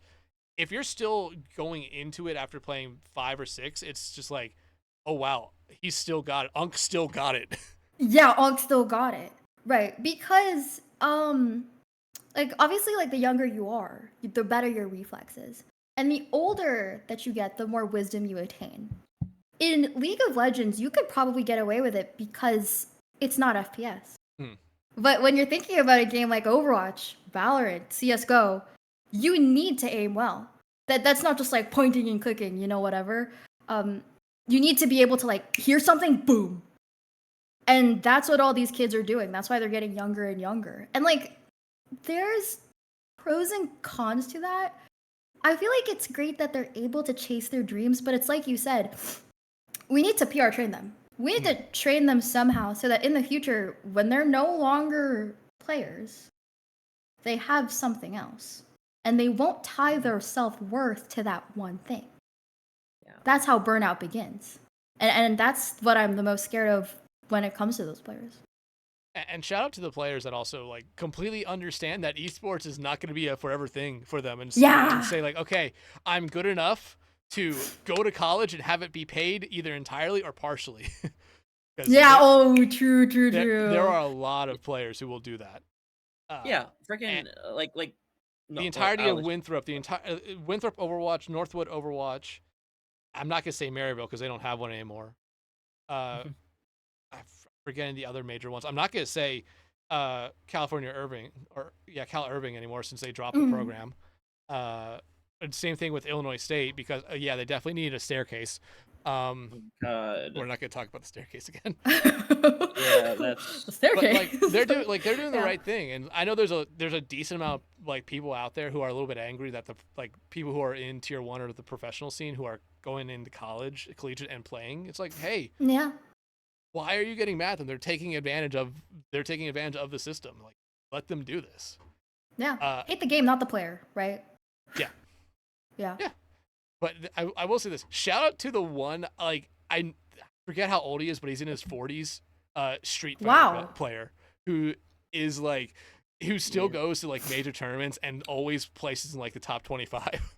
Not top 25 like players, top 25%. He might have a run every now or then where he like gets into like maybe those final brackets, but it's like, he is still a really good player, even though like you talk about reflexes and stuff. Unk still got it. By the time you're Unk, or someone's dad still has it. Someone's dad, dude, that'd be sick. Can you imagine? You're like, your dad's like a freaking Street Fighter legend. That'd be sick. I can't wait for 8 years down the line where my brother and his daughter are going to Pokemon tournaments. Yeah, you gotta start him young, you know what I mean? She's gotta know about the Pokemon tournaments. Oh, I imagine the moment she understands how to read and speak, he's gonna be teaching her how to play the card game and play whatever version is on the Switch at the moment. Yeah, absolutely. Hunter, Mega, before we get into our normal final questions, and is there any questions that you particularly want to ask Jilled about anything? I'll think of one really quick, and I'm sure Mega may potentially write something down. Oh, I see that I'm moving. Back in the brain, yes, indeed.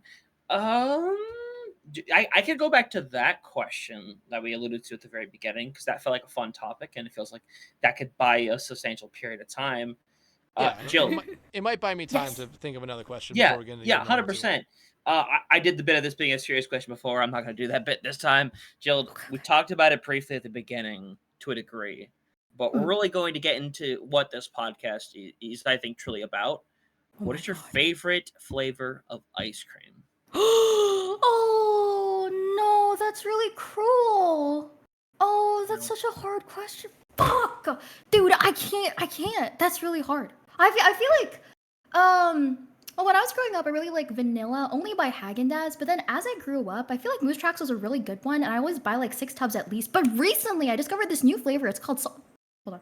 It's called salted brownie cookie butter from Haagen-Dazs. It's very similar to their cookie dough flavor, but when I would taste their cookie dough flavor, I really like the cookie dough balls. I feel like it could kind of match Ben and Jerry's it's caramel cheesecake. That one's also really good. But the one from Haagen-Dazs, the cookie dough is good, but I've always thought that the vanilla base is really flat. With the salted brownie butter, that base is so intensely rich, deep, and intense. It's salted brownie butter. Like it was so intense. I almost thought that it was coffee flavored.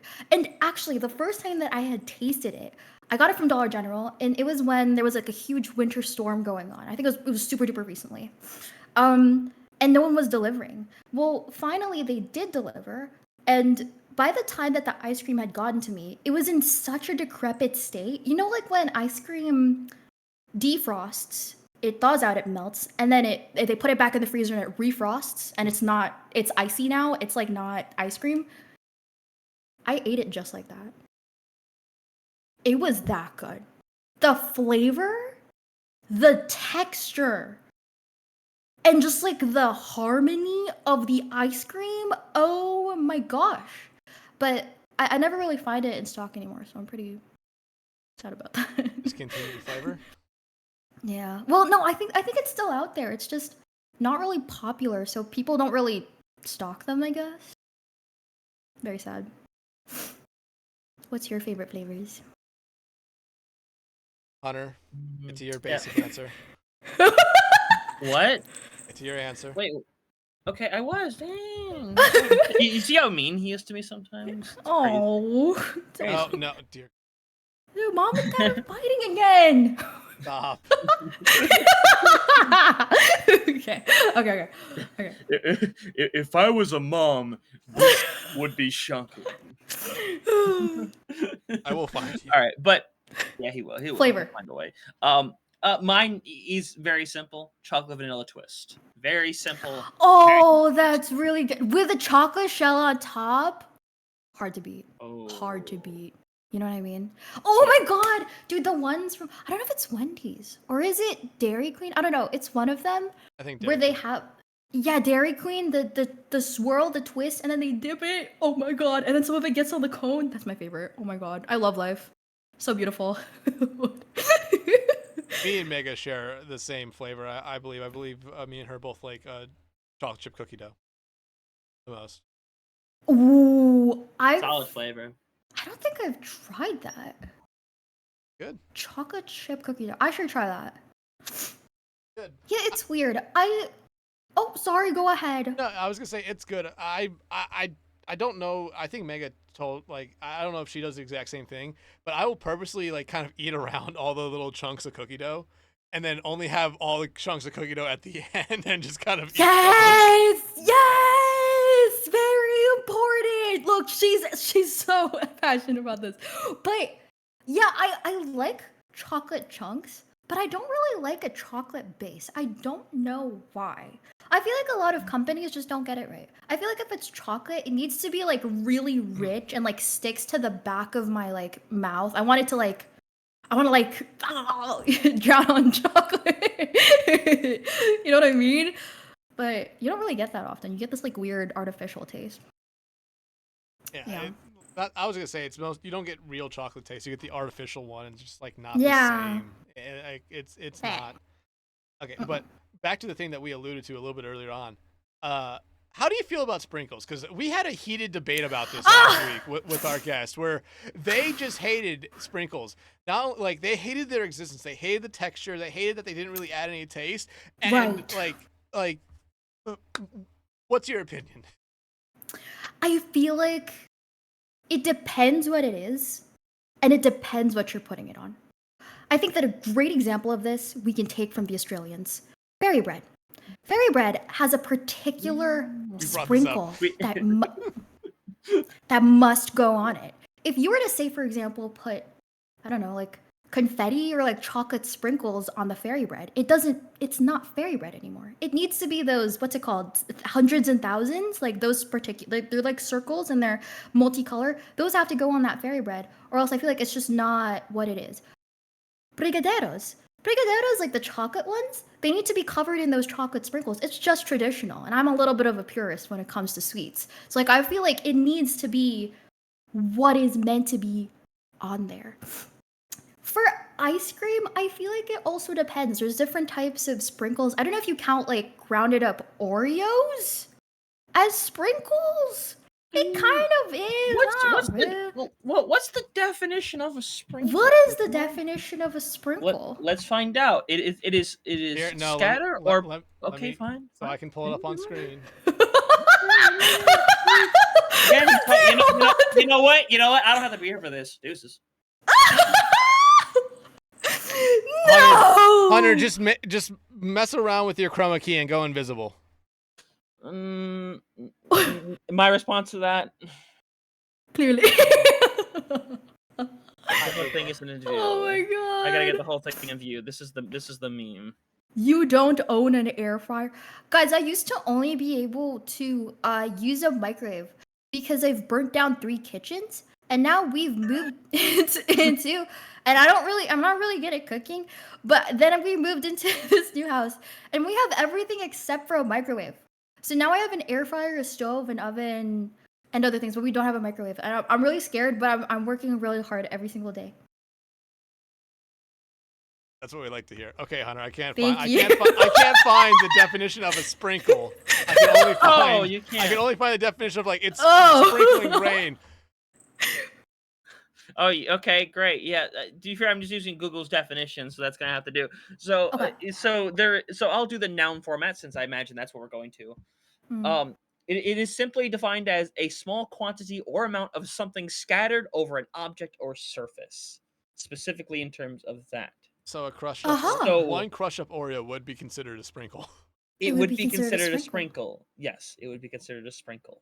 So then again, it depends on the could be a type, sprinkle. and it depends on what it's going on, right? Because like a sprinkle of like Oreo, crushed up Oreo cookies on some ice cream, that can be fire if you're going to like a Cold Stone or something. But I think it really depends. For me personally, it depends on what I'm eating, right? Cause like if I'm not having like my favorite ice cream, I feel like sprinkles don't really add to it. I like it in its pure form. But if I'm having like wow, like a brigadeiro or like a there's something like that, I think it should have sprinkles on it. So for me, a long way to say it depends. Like I brought it up last week, but if I just go get like a normal like vanilla like cone, I'm gonna say like yeah, put the sprinkles on it. I want to feel like I'm 5. I want to have the joy and whimsy of a fucking 5-year-old. So Dex, it's not to enhance the flavor. A little bit. Is I it? like the texture. Okay. Because I mean, normal You like sprinkles are just like sprinkles. flavored sugar. I mean, dyed sugar for them. That's true. I think that you like sprinkles because of the experience. Yeah. And that is valid. You know what I mean? It's about the experience. Yeah.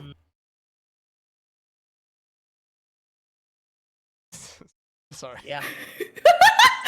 Yeah. All right. Here we go. Hunter, you can get into your normal question now. Okay. Yeah. I think I will do that. That's a good idea, Dex. I appreciate it. So Jilled, that is your real name. That is. Obviously. It's actually Jillian. Yeah. What's up?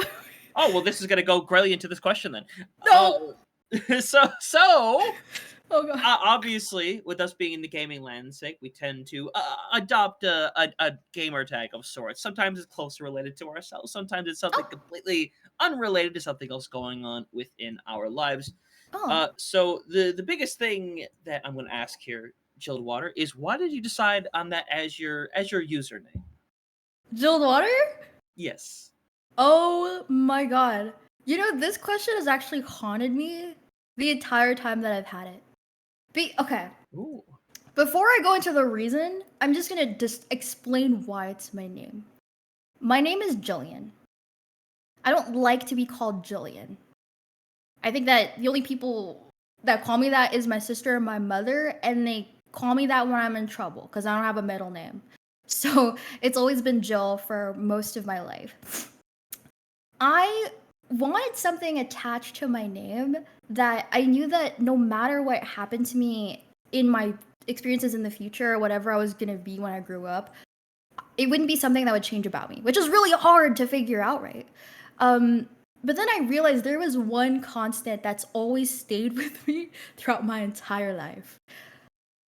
Up until, I want to say like 2 years ago, the only beverage I've only truly loved or drank, except for milk from when I was a young lass, is water.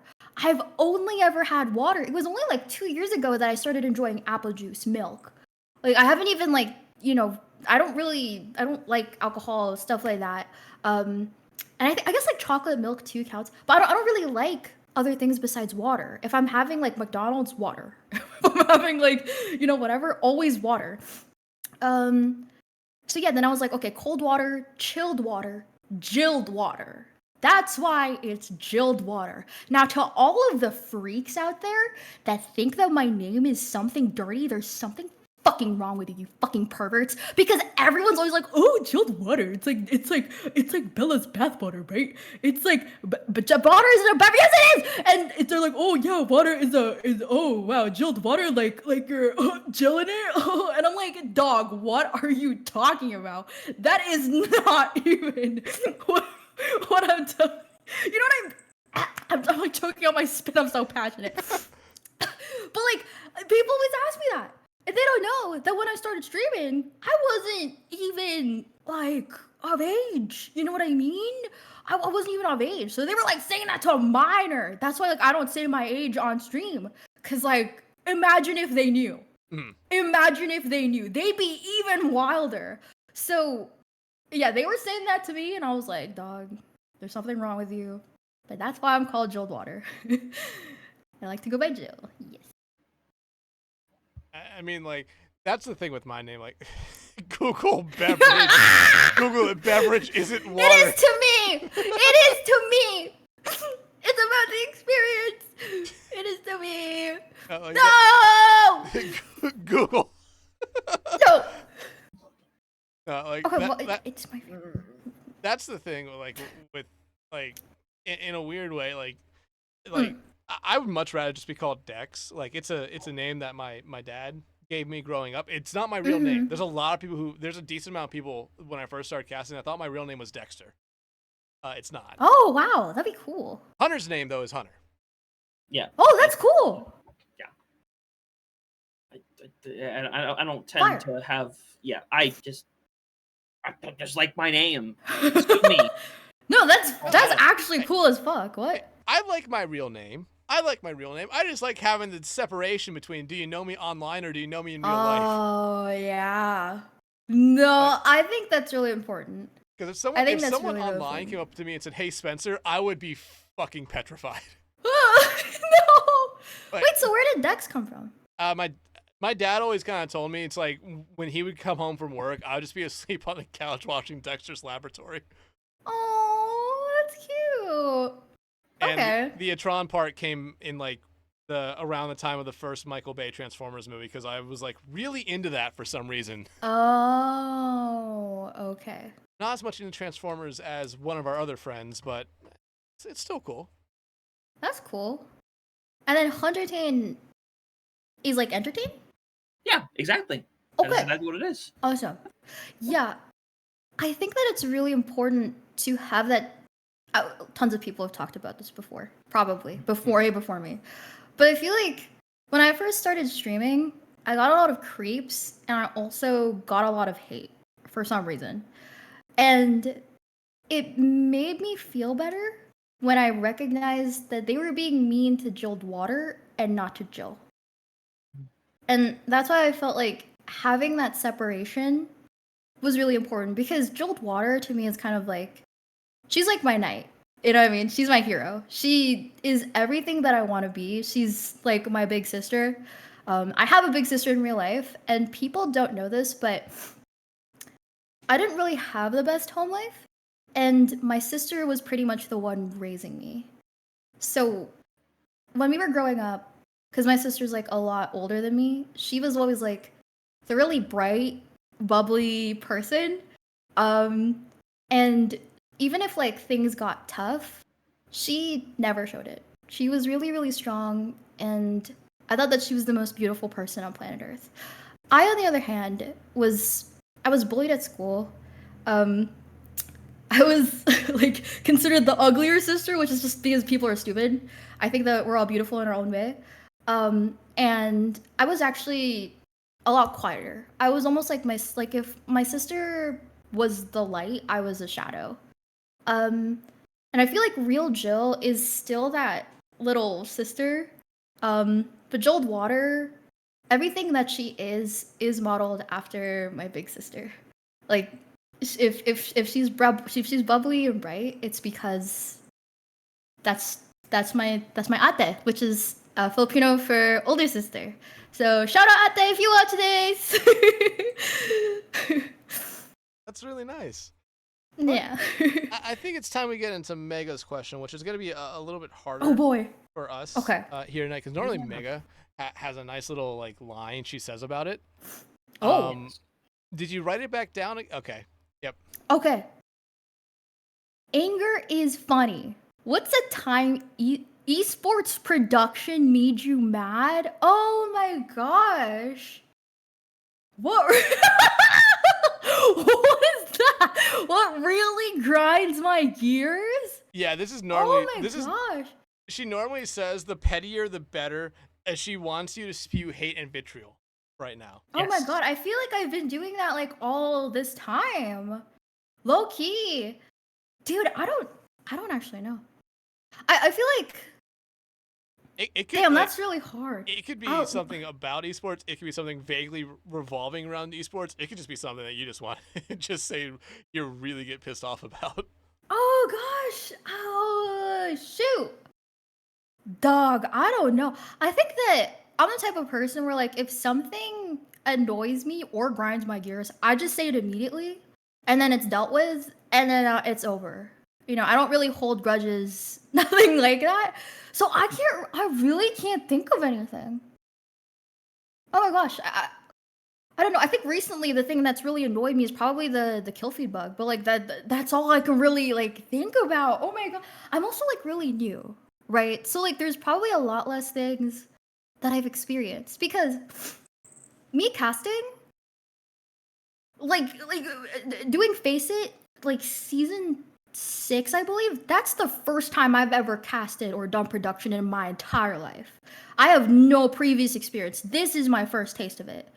So I feel like maybe there's like not enough things I've experienced to have that thing that really grinds my gears. I mean, you could go off on the kill feed bug here. That is true. Overwatch. If you don't fix that fucking kill feed bug, I swear to God. No, okay. Small indie company worth $5 billion. Oh my God! Look, the thing is, right? Is I've been talking all this time about like, oh yeah, casting's so hard, production's so hard. Imagine you're like new at it, right? You're just started out. You're a little baby. Your legs are wobbling. You're still a little warm from your mother's womb. It's kind of gross, actually.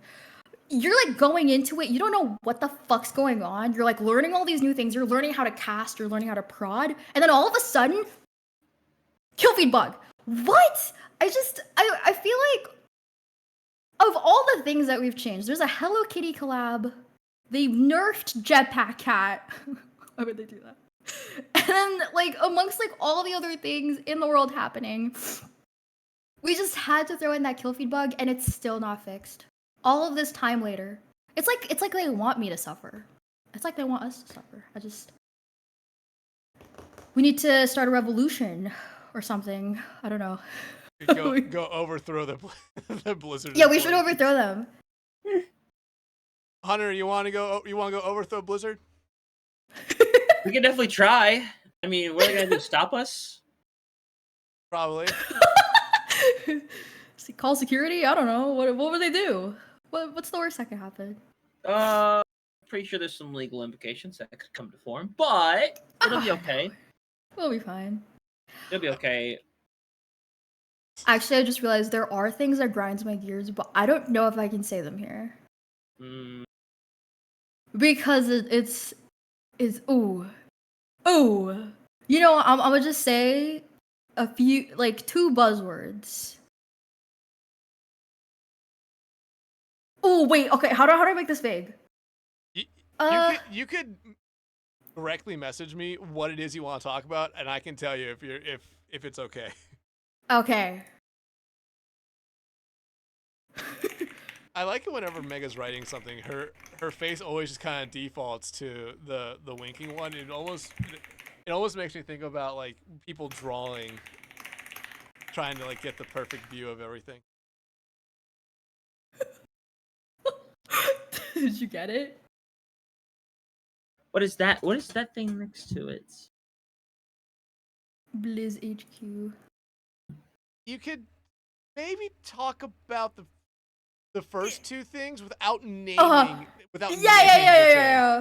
Okay. Wait, I need to make this a little bit bigger to see. Blizz Whoa. HQ. FNAF? Or. What is it? Kaboom! Oh, that's TNT! Quick, Mega, draw the explosion lines.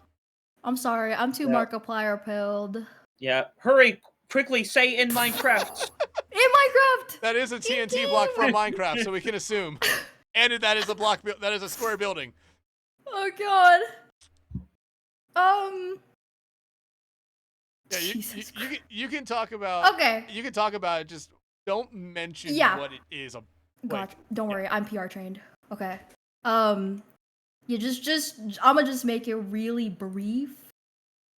But like, there are certain individuals that tend to abuse the system because Face It is so new in order to get what they want for the results that they want. I think that it's obviously unethical. It's very shady. And I wish there was someone that could do something about it. Yeah. And yeah. Like I know what you're talking about here with it, but like me and Hunter experienced something like that. It wasn't necessarily I don't think necessarily what happened with the thing you're really referencing here. And if you're following Face It, you probably know what we're talking about, considering it is a recent thing. But the first year, the season that me and Hunter did South America, there was a big thing that happened at the end of the regular season going into playoffs, where essentially an entire team that barely just made playoffs changed their entire roster except for 2 players. And that team ended on winning. And the big thing about that season of Face It was, well, South American Masters winner got an EWC spot. Oh my gosh. And it was a big thing. The people that me and Hunter or the group that me and Hunter are working with to cover a lot of the World Cup stuff, basically just stopped covering anything to do with Masters tier that season in playoffs because of it. We know they actually filed like a little bit of a protest saying like, hey, right, they broke this rule, and this rule right here. Please do something about it. And Face It, nothing about it. That's crazy. And every season there always seems to be like this controversial thing with one team or a couple teams or a couple players where it's like, they did this and this is a punishable offense, but it never necessarily goes punished or it's not severe enough. And I think this time around with what happened, again, very recent, so if you know anything about what's going on, it's the rule change is that they made because of it is dumb, just dumb. It is maybe one of the worst rule changes I've seen in a, because it doesn't help anyone. It actually makes it worse for people. Yeah, absolutely. I think that, look, FACEIT's done a lot of good things, right?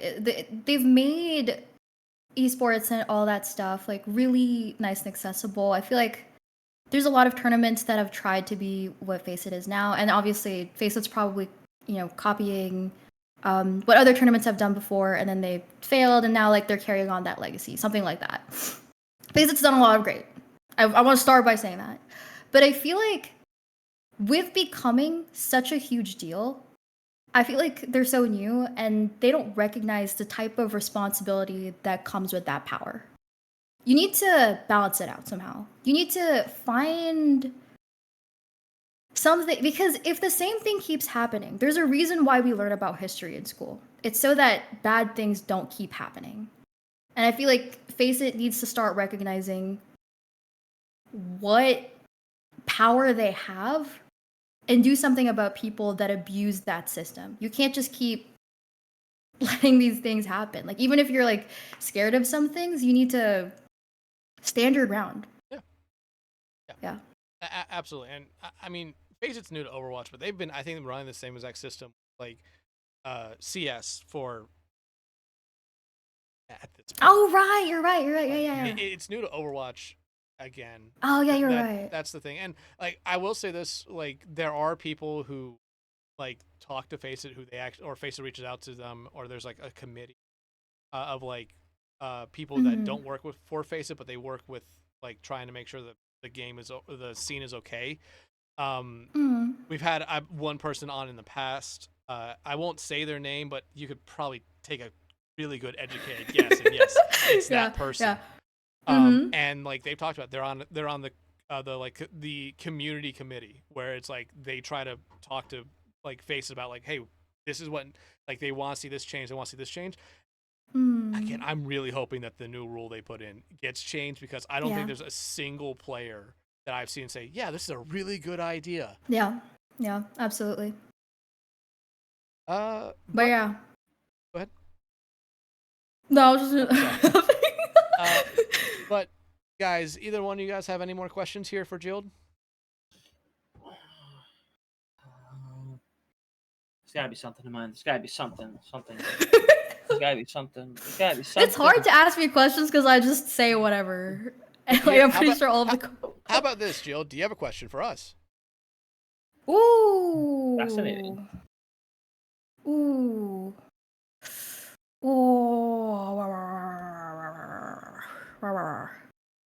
Gosh, this is really hard, huh? Wait, hold on. Wait.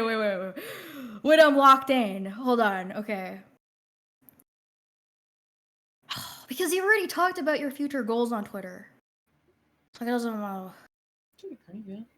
Yeah. I'm thinking and thonking.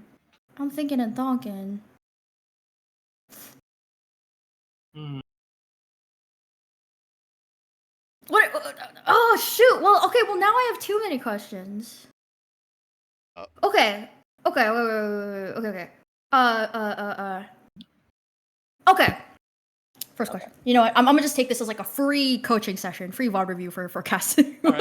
Love it. Perfect. Okay. How do you know that you're a color or a play-by-play caster? Because for me personally, I decided to become a color caster because I can't talk that fast. What if you have the talent for both, but you don't know like which one you should focus on? Because obviously, if you focus on all of it, is that bad? No, honestly, I think it's a good thing to do both. And I think all three of us here kind of, you know, dip our toes into both sides, while most of us do tend to stick to one. Hunter tends to stick towards play-by-play. I tend to stick towards color, and I believe Megan sticks towards color as well. Megan, please tell me if I'm right or not. You're I think I'm wrong. She blinked. Okay. Megan, you tend to stick towards color, right? Okay. But like, So there's. then, Go ahead. Sorry. Oh no! Don't go on. I think being able to do a little bit of both really helps you out as a caster, being able to kind of better understand the timing, better understand the handoffs with it, rather than just solely sticking to one. At least with me, like I started off as just wanting to be a play-by-play caster because I really liked being able to yell, get excited, be the one that's making that like wild call when something insane happens. Right. But I've fallen in love with color casting over the last year because like I can still do that, but I can also just be doing it while explaining why it all worked, and it's a really, really fun thing to be able to do that. Oh. Okay. No, So. Yeah, but what's up?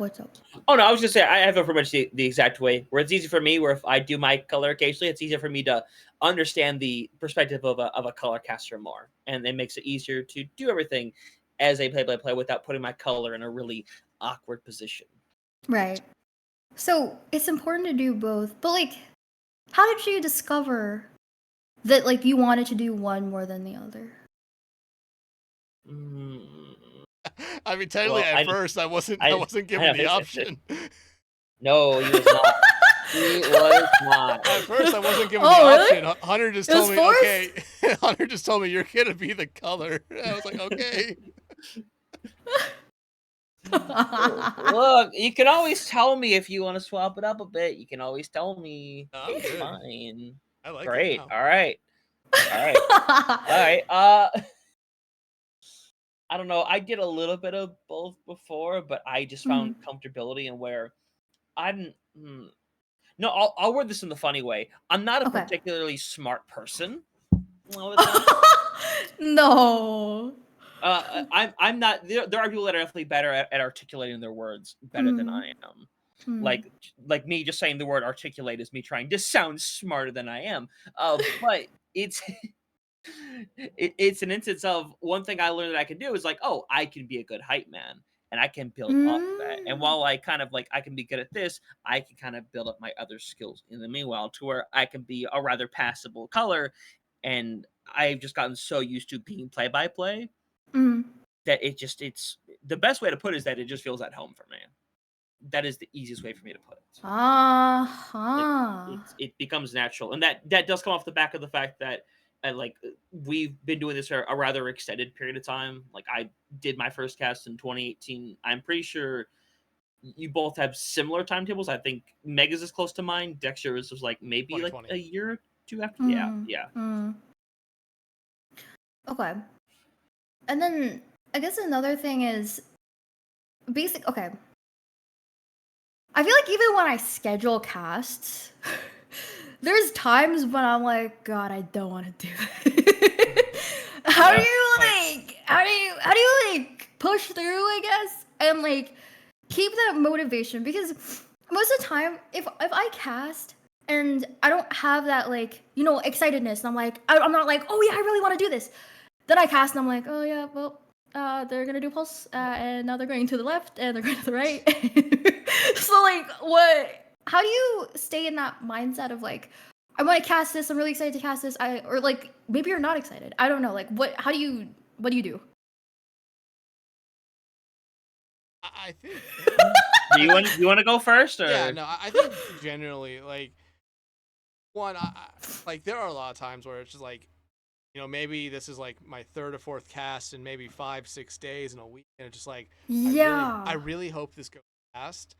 But a lot of the times, it's just like I could go in just kind of like going through the motion, and then the first map start, and that's kind of the deciding factor where it's like, okay, I hope this ends fast, or I'm okay with this going long. It really just comes down to how the teams are playing, because I could go from not wanting to do a cast to, oh, this was the best series that I've casted in a while, just because the game was so good. Right. And it, like a lot of it comes down to just like I said, how the two teams are playing. Is it a stomp? Is it not? If it's a stomp, then if it's a stomp and I go in and saying like I hope I don't really.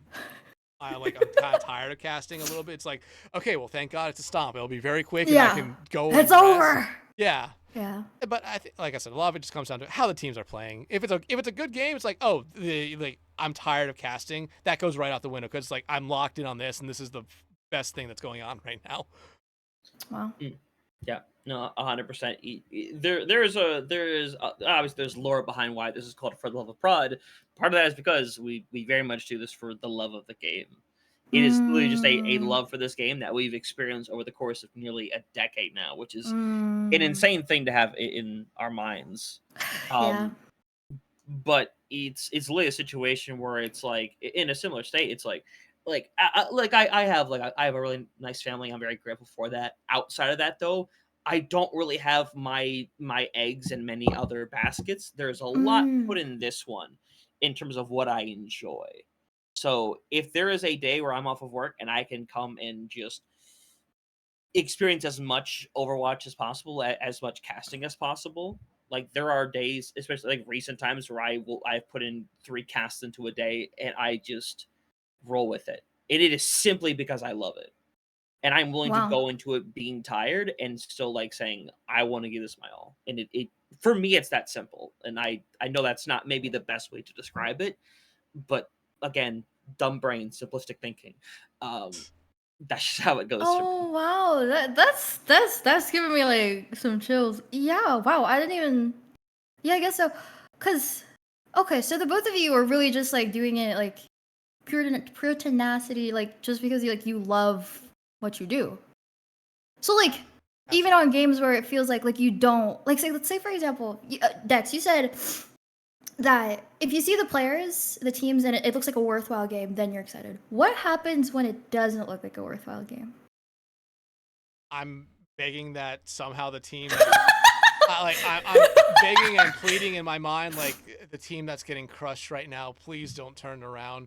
Please don't turn around. But there's been times where that's happened, and it started a reverse sweep, and like midway through map 4, it's like, oh wait, they could do this, and then it turns around right back on it. But I don't want to be given the false hope. Go to a map 4, and then it's just a repeat of what map 1 and 2 was of a absolute stomp. It's like, it's like there are some games where we cast where we know the teams in it are gonna be bad, and there's some enjoyment in that. Have it be that toilet bowl. But then there's some games where it's like one team's really good, one team's really bad, and it's like we're covering this game. Oh dear God. Right. I hope it ends. Oh, GG's. Because you never know for a fact until you're into it, though. You never truly know, because you can look at a game. It's like on paper, this should be a great game. Yeah. And then suddenly it's 4 minutes later. And it's like, oh, it's over. Yeah. Yeah. Oh. Yeah. And that's even worse when it's like you have the expectations and then it's that's swept out from under you. That's true. Mega, I want to ask you the same question, but you're not exactly in a state to answer me. I'm so sorry. I wish to talk to you more when you're not sick. Oh gosh. Okay. Oh, there's something I've always been curious about. Between you guys, sorry. Because I actually watched a good bit, but I've always wondered who is observing and producing. He is. Because the both of you. Oh, Hunter is. He is. I knew it. We are both in the we are both in the lobby. He is. Everything you see on his stream is him. Yeah. I'm in the lobby just free camming, so as that color, I can talk about the spacing and positioning of people and make it sound like I know a lot more about them, what's going on, than what you're seeing on the stream. Okay. Yeah. I fucking knew it. I actually no, because me and my friend Ryan, we were watching one of the streams and we were like full on like screaming at each other, like, no, I'm sure that it's Hunter. That's like doing the producing. Like, no, maybe it's Dex, bro. You don't know that. And then he was like, no. Okay, actually, I changed my mind. Maybe it is Dex. And then I'll be like, okay, yeah. And then I'd watch and I'd be like, wait, no, it doesn't make any sense. Why would the play-by-play not be like doing the stuff? Like, it just makes more sense. You see it and then you're talking about it while it's happening. So I'm like, it has to be Hunter. Anyway, so we fought a lot about it. I'm glad that I was right. Real quick thing. In the playoffs, both me and Hunter were co-streamers. We did stream at the same time. I streamed my angle. And there was even a clip that I put up of a double Ajax that we saw, where I had in one corner of the screen was Hunter's broadcast, and the other corner was mine, just showing the two different perspectives of it. So Hunter is the traditional broadcast where it's on players, then third person sometimes, then mostly on the players. And like I said with me, I'm mostly just free camming far kind of high up in the sky just so I can see where everyone is. The double Ajax was really funny since both Lucios basically Ajax at the same exact point. Wait, I saw that! I saw that! Dude, I'm freaking... Dude, it's beautiful. One of those moments where I wish I had the reaction because I just kind of put down my controller and just went like... No, seriously! It was beautiful. No, I love that all Lucio players like have the same brain. I feel like a lot of the times they're like in sync, like either with beat or like with boops. Okay. Is there any other question? This is really hard. How do you guys do this? Do you write it down? Do you write the questions down? We have the first three. We have those first 3 questions, and then from there on out, we are just riffing. And oh, really? Yeah, there might be some people where we have a specific. I have a couple ideas of questions, but most people it's just like, okay, we're gonna see where this goes, and I will ask questions about that. Okay. Wait, wait, I'm tricking up a really good question. Hold on, wait, okay. Okay. Which one you have to lose one? Okay. A really good headset, a really good mic, or like a good setup where you can like view prod and observe. You have to lose one. Well, I'm gonna make this really easy for you guys, as I'm just gonna pull up my headset and What? Headset.